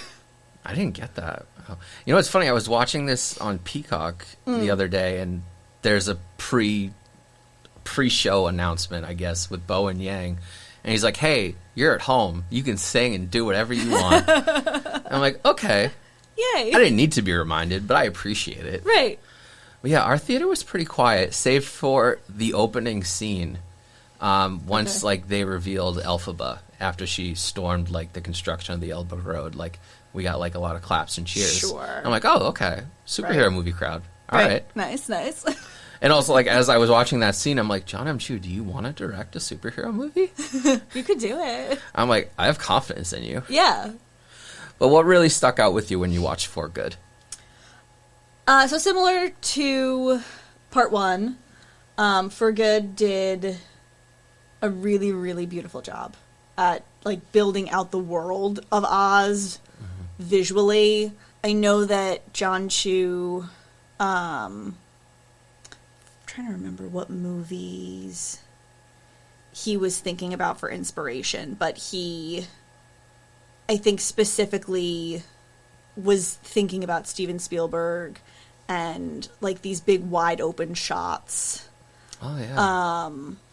And so, you know, for me, I think the coolest part of this whole adaptation in general is just that, like, I can see things that a stage performance cannot show me because the effects on stage are just going to be more limited in that way. Yeah. And in a movie, you have the ability to have genuinely, like, different sets and sceneries and all of these things that, like, you can't do in quite the same way on stage.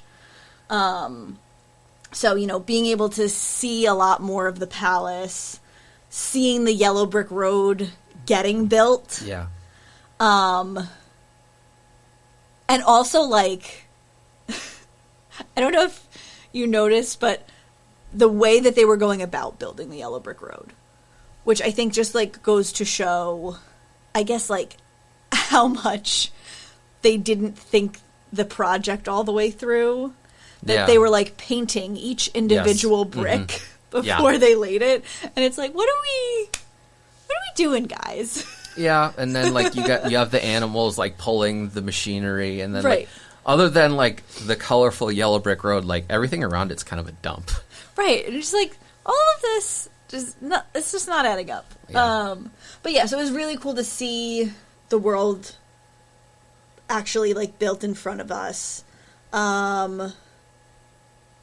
Loved seeing the bubble for the first time, and, you know, learning more about that. That's not a part of the stage musical. Oh, okay. She just, like, has the bubble. And I think also this movie gave us a lot more insight into her character. Yes. Which I really appreciated, because in the stage musical, things are just much more condensed. We don't really get to see Glinda, like, actively defying the wizard and Madame Morrible in the same way that the movie is able to show us. Yeah. And I appreciated that they gave us some extra time and space with her character and her arc and development and everything. And that's made what it I a was little going more to ask you next, because the first film really, like, expanded on the story, and how does the second one really do that, if at all? Yeah, I think Glinda's character, like, exposition and everything, that was the big thing that stood out for me.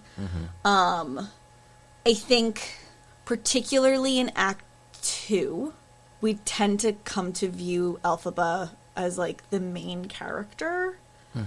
But it really is supposed to be their story together. Yeah, that's interesting, because I've mentioned this to you before, I always felt like For Good was more Glinda's story, whereas part 1 was more Elphaba's story. I think that they definitely made it more that way. In the stage musical, I feel like it plays a little more as Act 1 is, like, their backstory together. They kind of exist separately from each other, which they still kind of exist separately from each other. Yeah. In the movie, and as far as For Good is concerned. But yeah,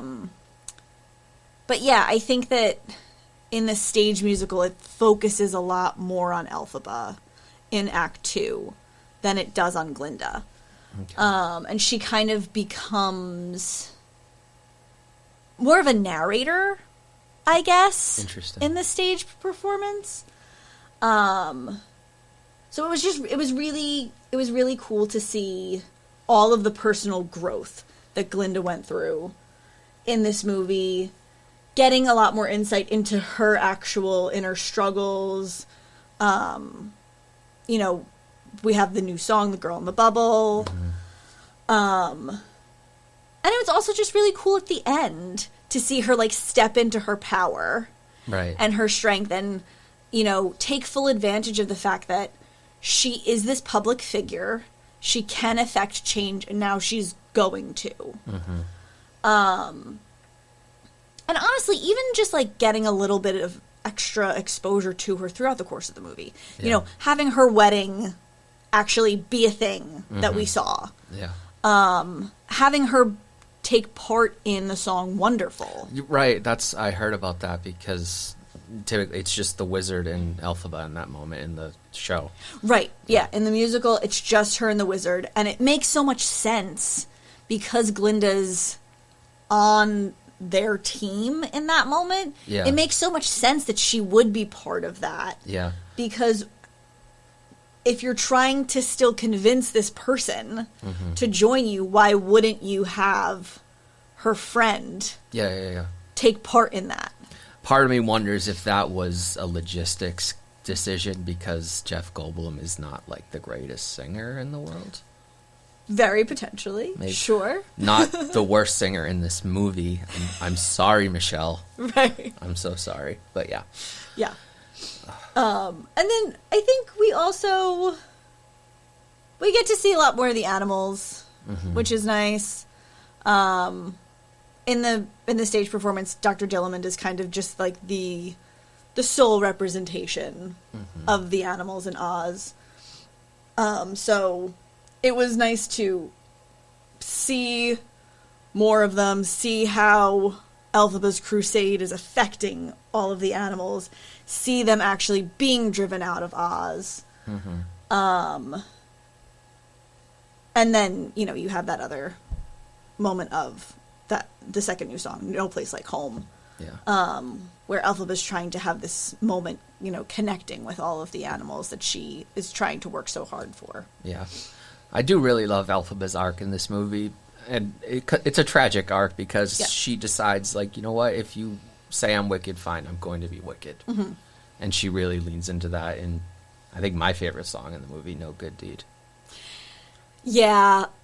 And it really goes to show the level of frustration and desperation that she kind of comes to. She's working and working, and she's trying and trying, and no good deed goes unpunished. And it's a nice juxtaposition to Defying Gravity, too, because you have her, like, she's in society storming out, and now she's isolated.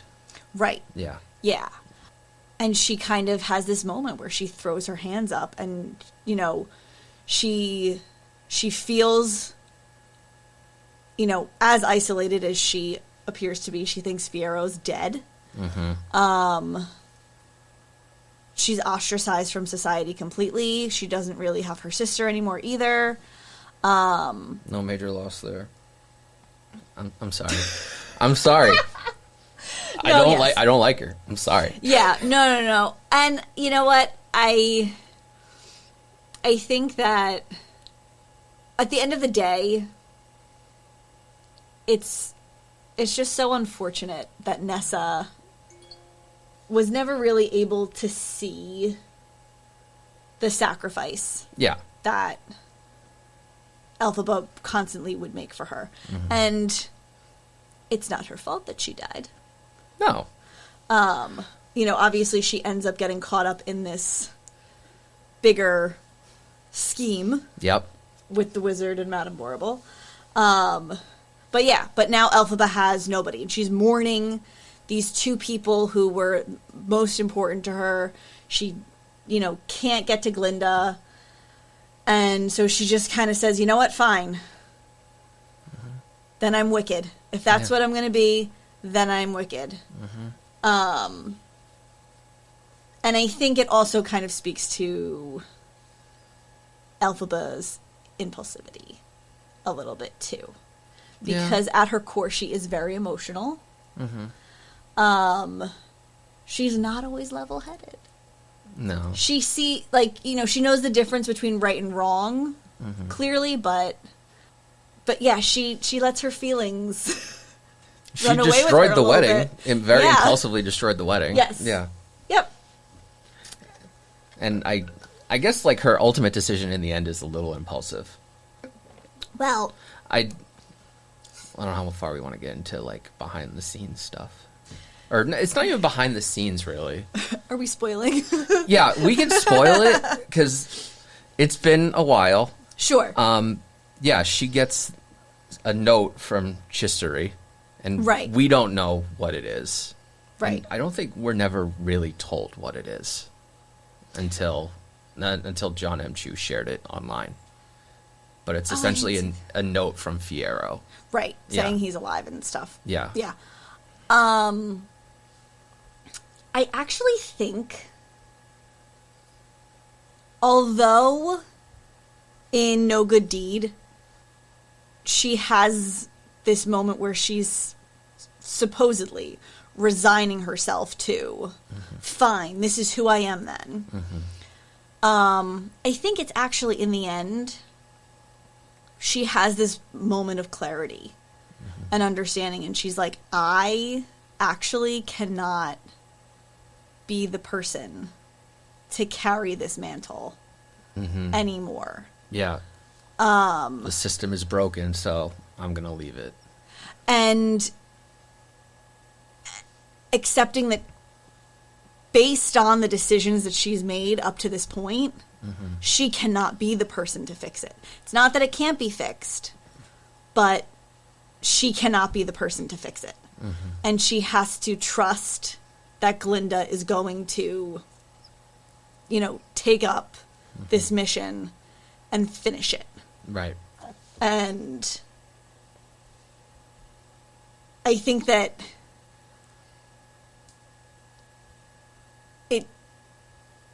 it took a lot for her to come to that level of acceptance of the situation, to say, like, I actually am distracting from the goal.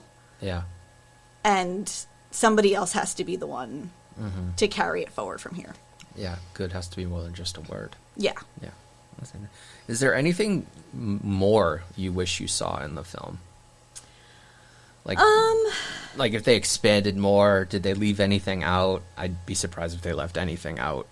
I don't think they left anything out. It is a long enough movie, certainly, that It's a duology. yeah, Yeah. that they had time for everything. Yeah.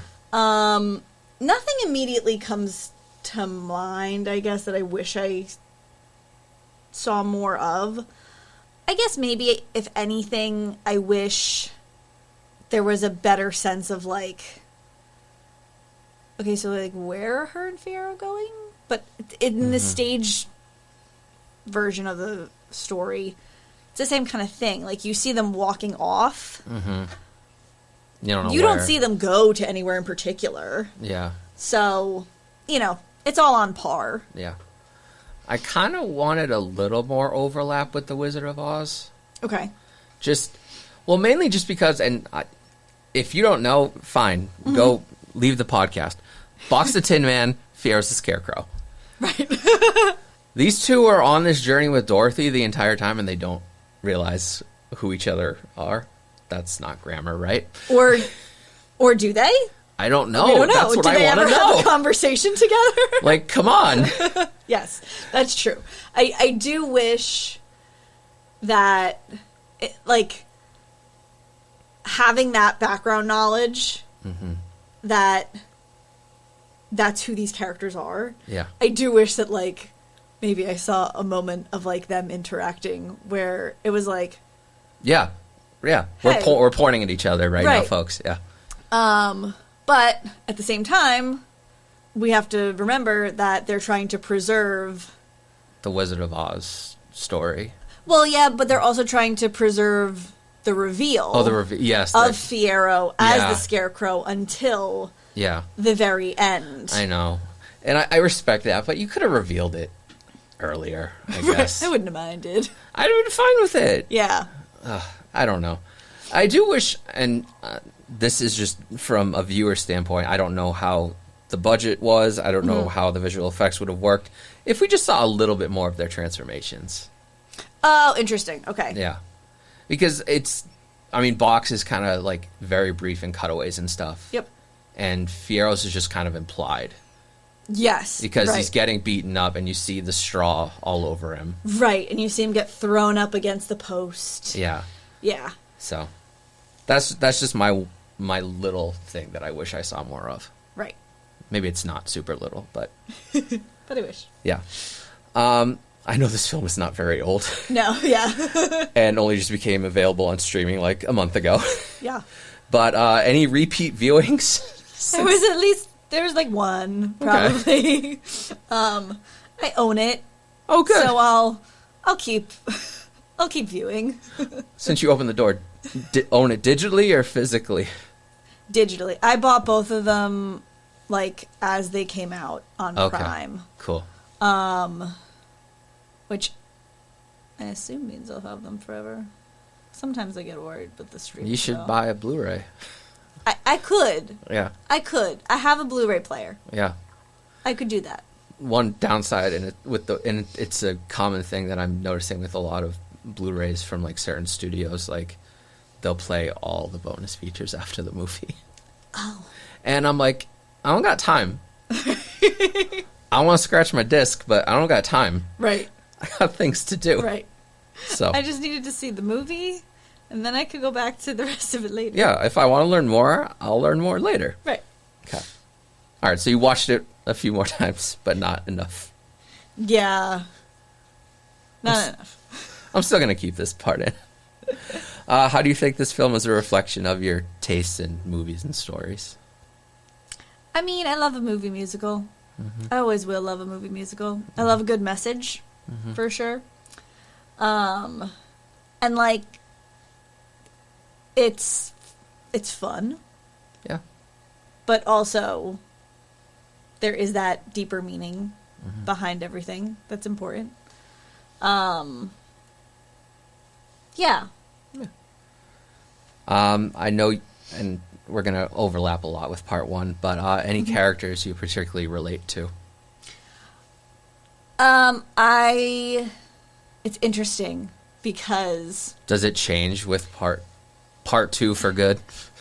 I wouldn't say it fully changes. I would say that I found myself being able to relate to Glinda more than historically I have. Okay. Because I think in the past I just like very solidly related to Elphaba. In like, you know, having grown up not being the popular girl, you know, being a little nerdier and things like that. But like, I think For Good did a really nice job at building out Glinda's character and showing the conflicts that she's dealing with. And I definitely related a lot to like this inner struggle that she's feeling to try and kind of be there for people in whatever way like she can. And feeling torn because she has this public image she's trying to uphold, but she also knows what's right and wrong, and how does she navigate all of it. So it was interesting to be able to kind of relate to her inner struggles a little bit more than I have thought about historically. Interesting. Okay. Let's talk favorite scenes and moments and songs, all that good stuff. So my favorite song from this act has always been As Long As You're Mine. Okay, we're going to talk about that. Because goddamn. I'm telling you. You didn't prepare me well enough. As far as I'm concerned, that was not Fiyero. That was Anthony Bridgerton. And that was the right decision for Jonathan Bailey to make. I watched it and I was like, this really was like, it was like somebody with multiple personalities. Anthony Bridgerton kind of tapped Fiyero out and said, I got this, buddy.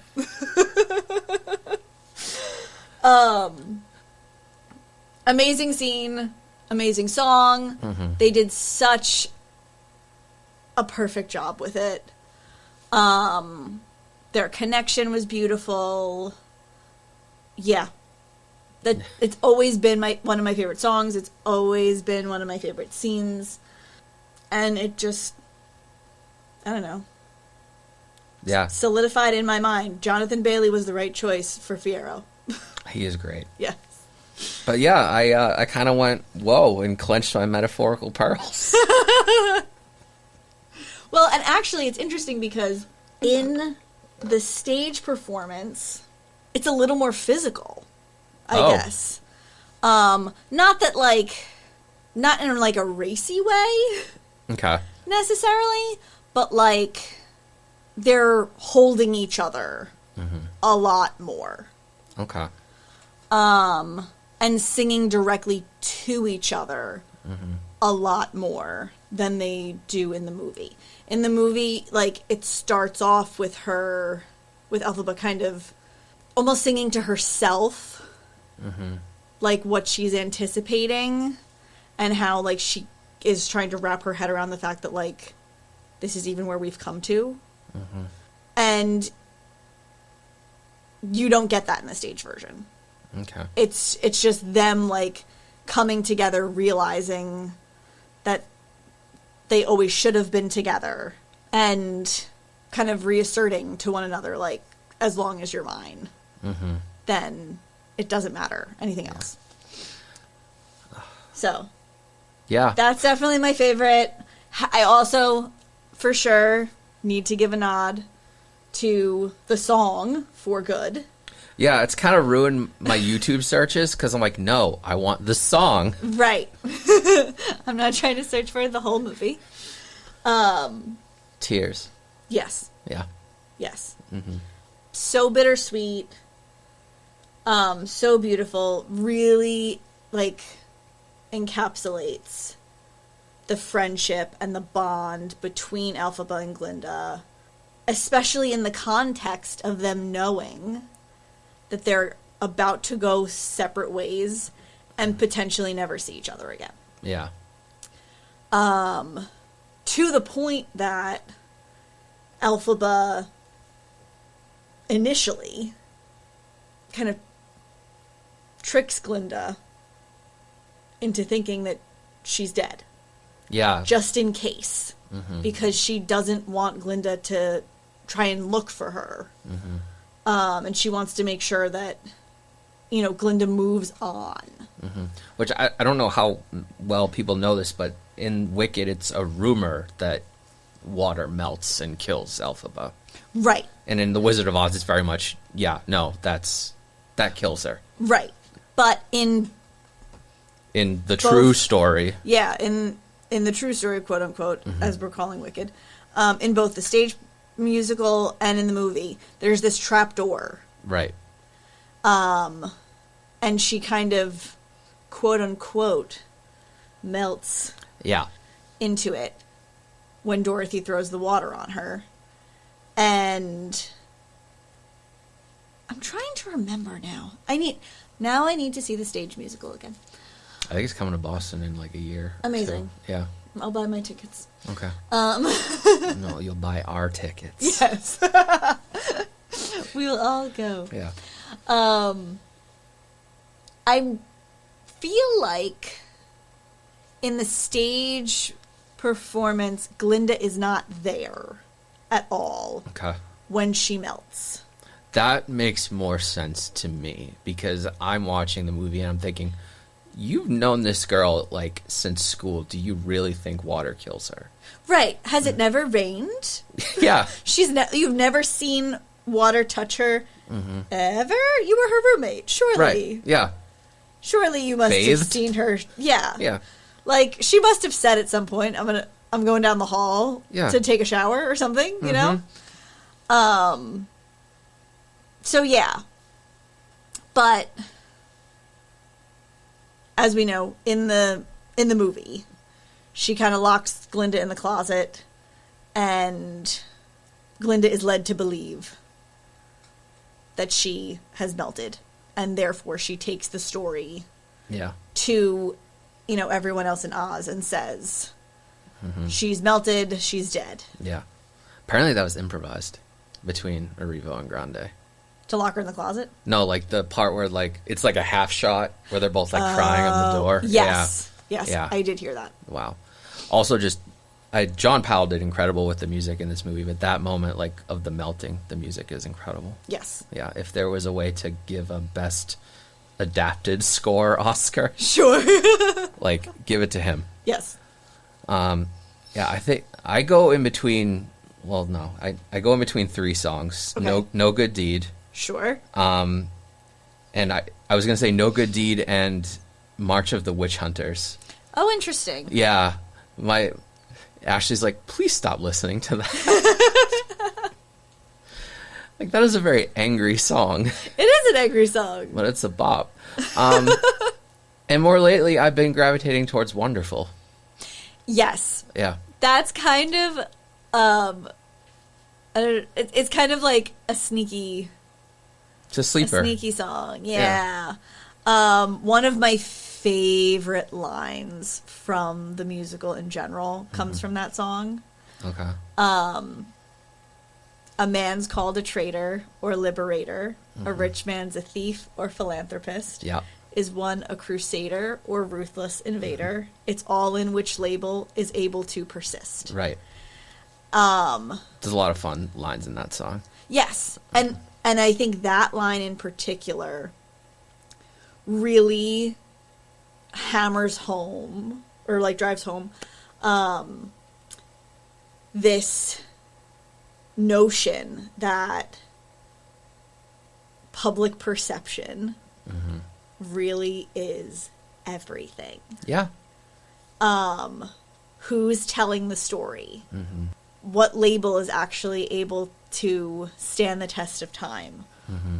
Because that's what we come to know as our quote-unquote truth. Yeah. I do, not a musical moment. I love the fight scene. Okay. Yes. What a moment. Which, also, as a sidebar, every time Glinda does anything with her wand, staff, whatever we're calling it, I'm always like, how is this not breaking? Is this not glass? I feel like...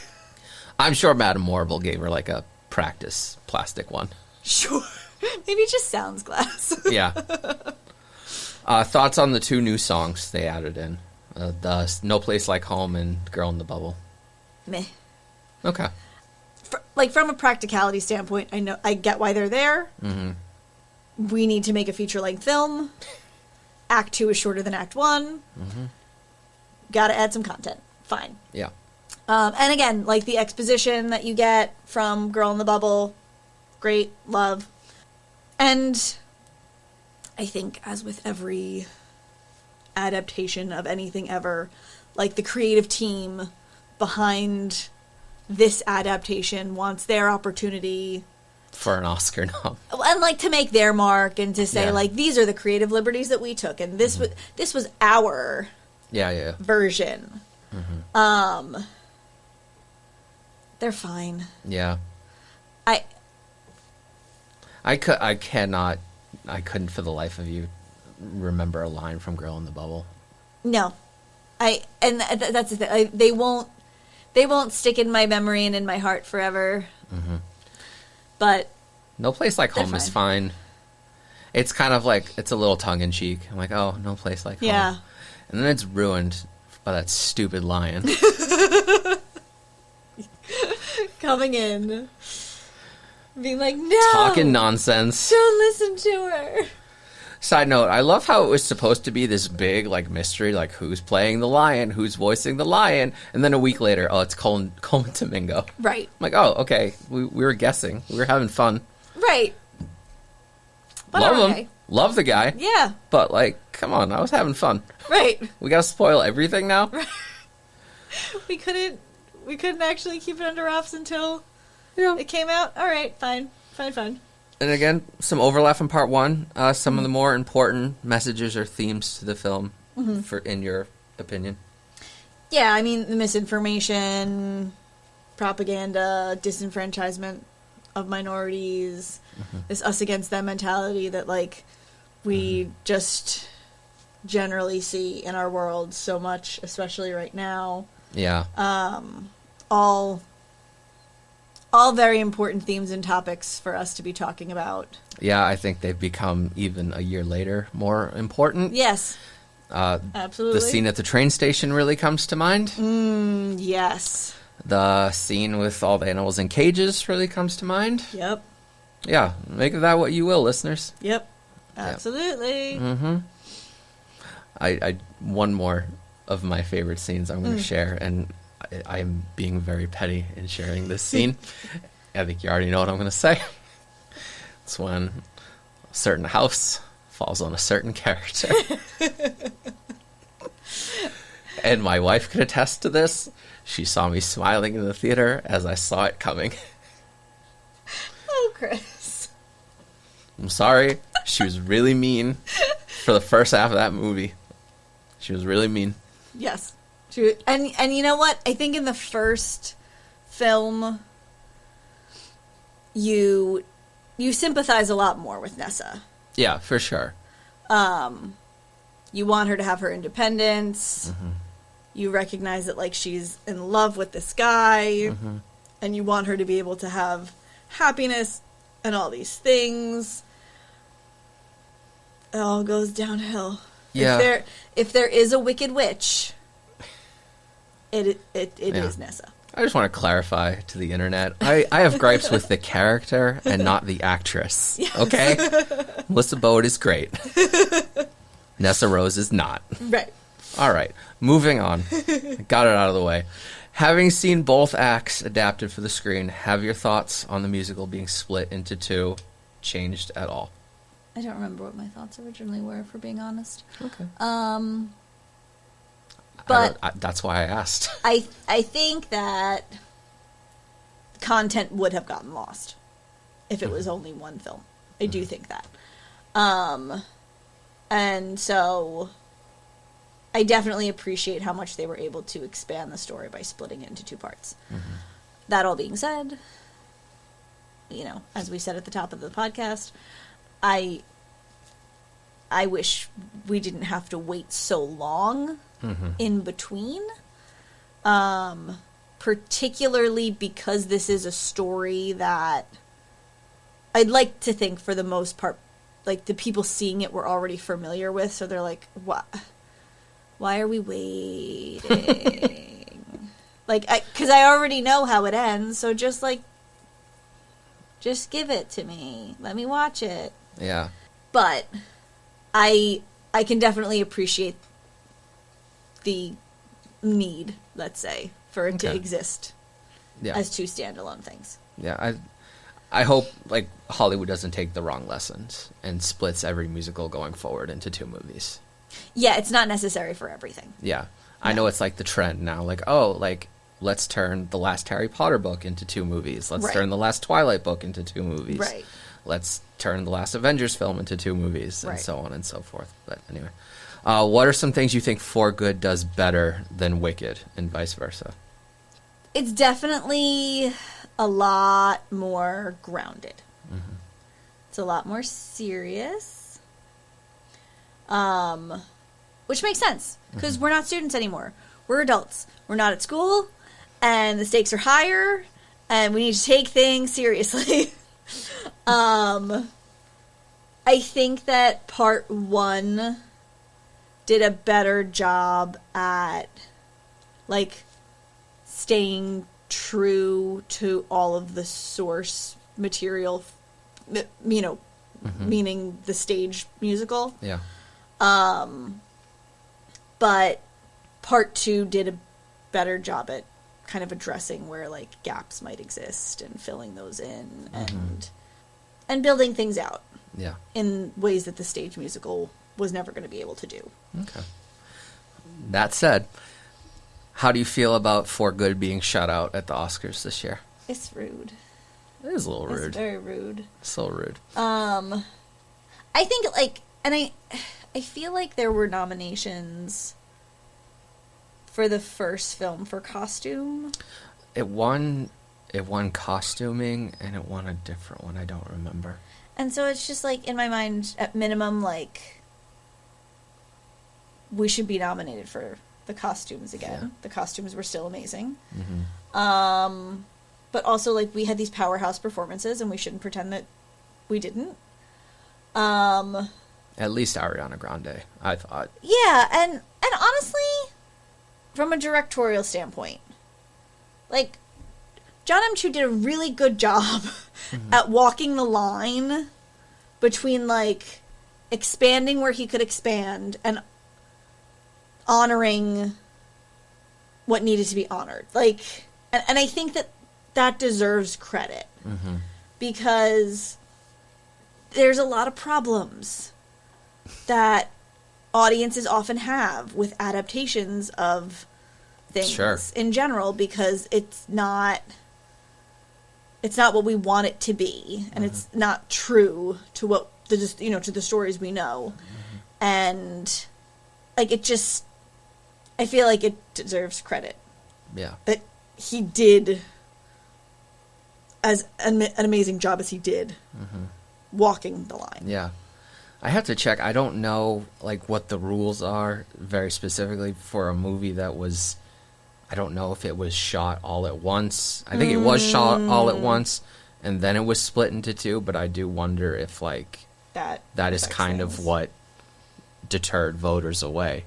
Maybe. But still, like, it's presenting itself as a second film, so... Yeah, and... I don't know. I always have my own personal thoughts and feelings about some of the things that get nominated. I feel like in today's society, the Academy sometimes, a lot of times, like, recognizes and, calls out films that are not necessarily popular. Right. I feel like we should be reviewing and celebrating the films that people are seeing. Yeah. Not just... I feel like some exceptions get through the cracks. I mean, Sinners was big this year. Yeah. Yes. Yeah.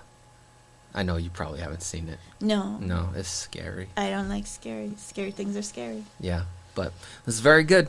Okay. And it's nice that a movie that the audiences loved also got so much attention. Yeah. I love Michael B. Jordan.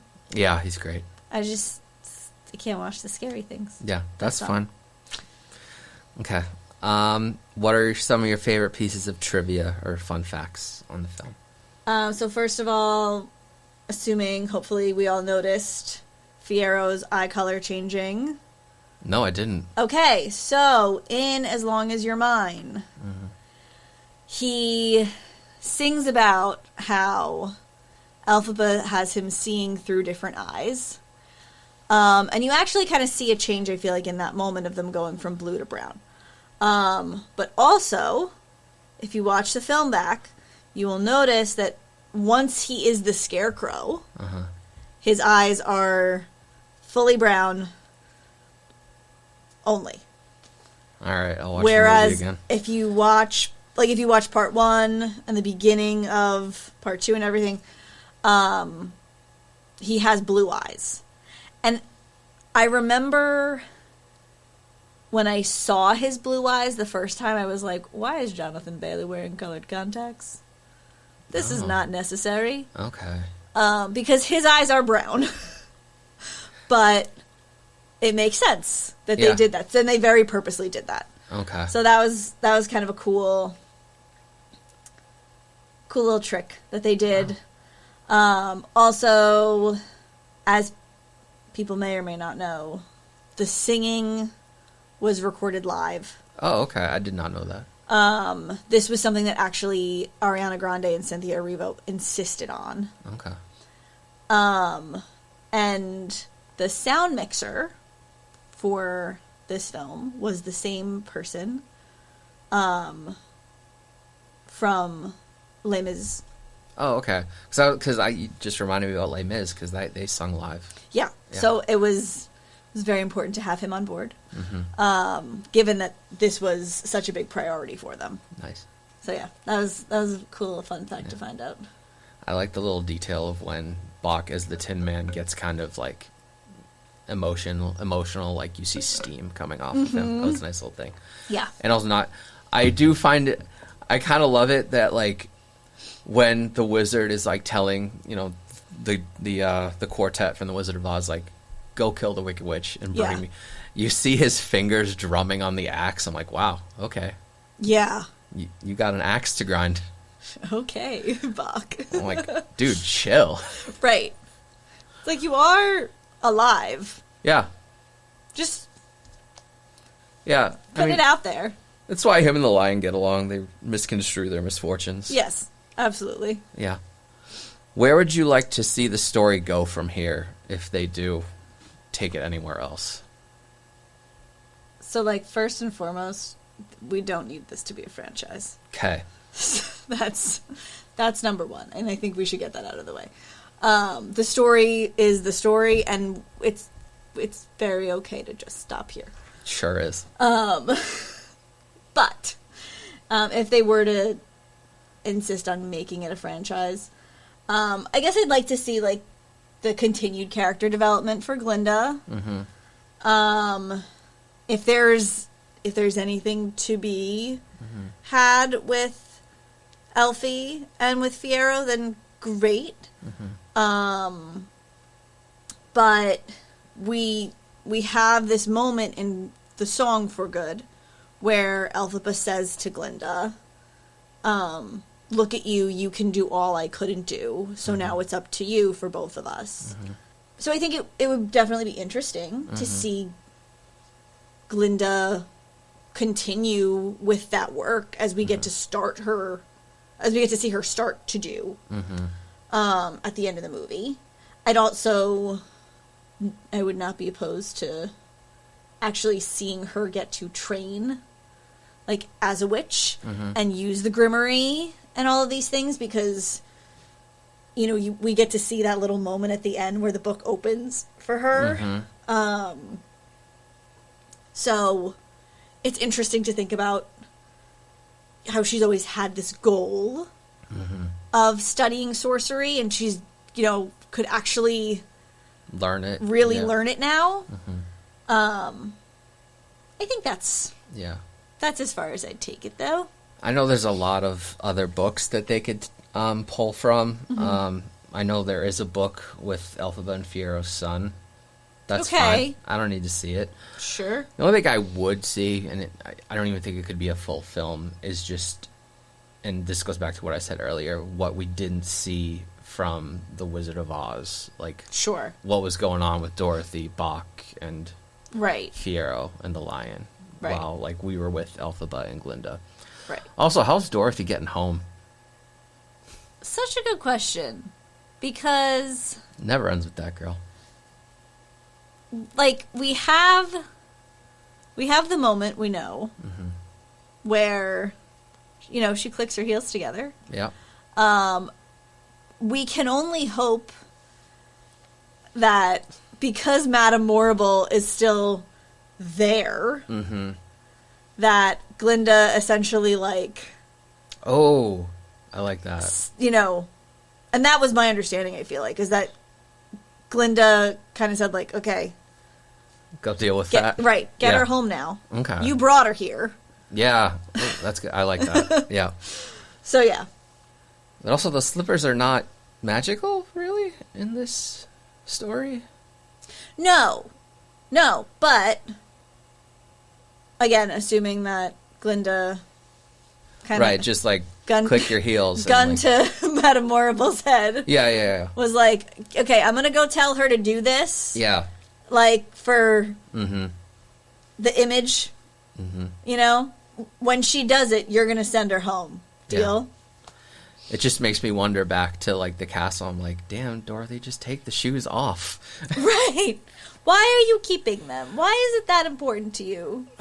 I don't know. Well, apparently Dorothy is a big source of ire for these characters in this movie. I guess. Which is hilarious to me. Right. To just have their, like, little side comments about her. Yeah. Yeah. How do you think you'll revisit these films down the road? Do you think you'll watch them both back to back? You think you'll go one versus the other sometimes? I think I prefer to generally do it as a double feature. Like, assuming I have the time. Just because it is one big story. Yeah. So I think that makes the most sense. Okay. It's a long time, though. It is a long time. But weekends exist. Yeah. How would you pitch the movie to audiences opposed to how you would pitch the first one? So what I try to tell people is, again, this is a serious movie. It's much more, like, the gravity is much greater.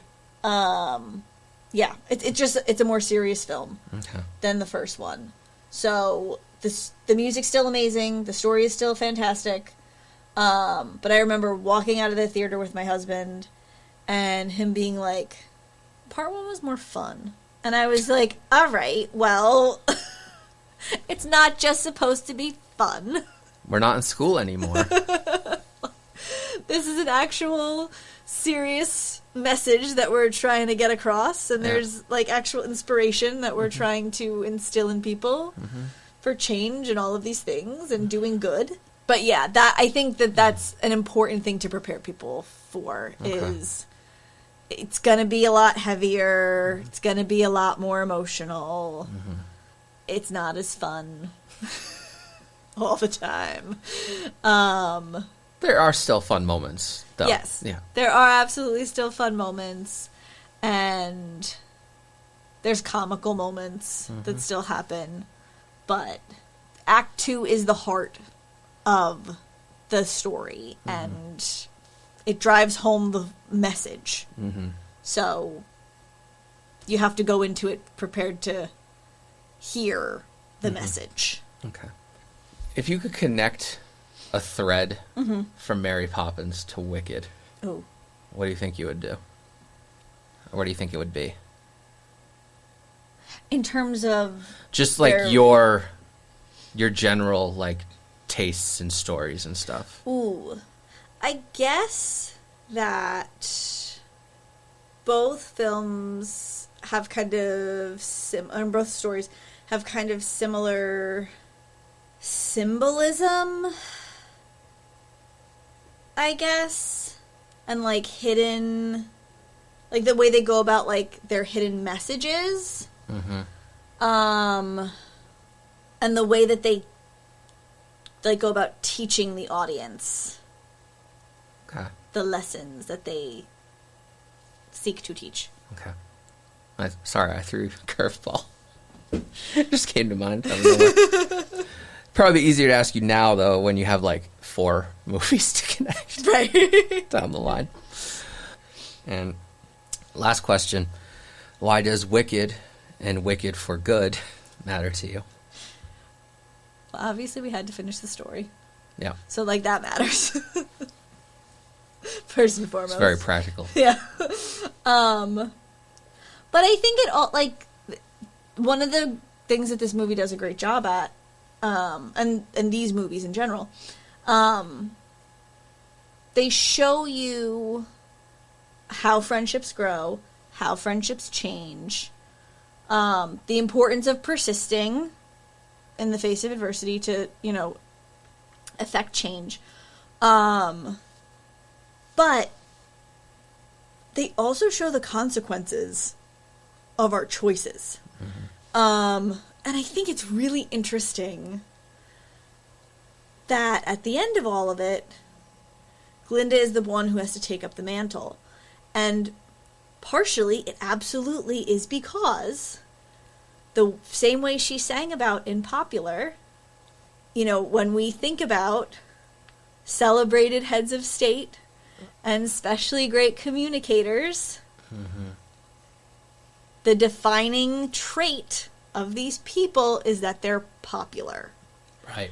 And although we would like to think that making noise is sometimes enough on its own, it matters how we say things. And public perception is still a thing. Everyone will still be judged in the court of public opinion. And so it does a really interesting job at highlighting how sometimes the person delivering the message is just as or even more important than what the message is. Very well said. Very well said. All right. Well, thank you, Stephanie. Thank you. It was fun. Yeah. And congratulations. Hey, thanks. Yeah. I hope he heard all of this. Yes. All right. Well, until next time. Yes. All right.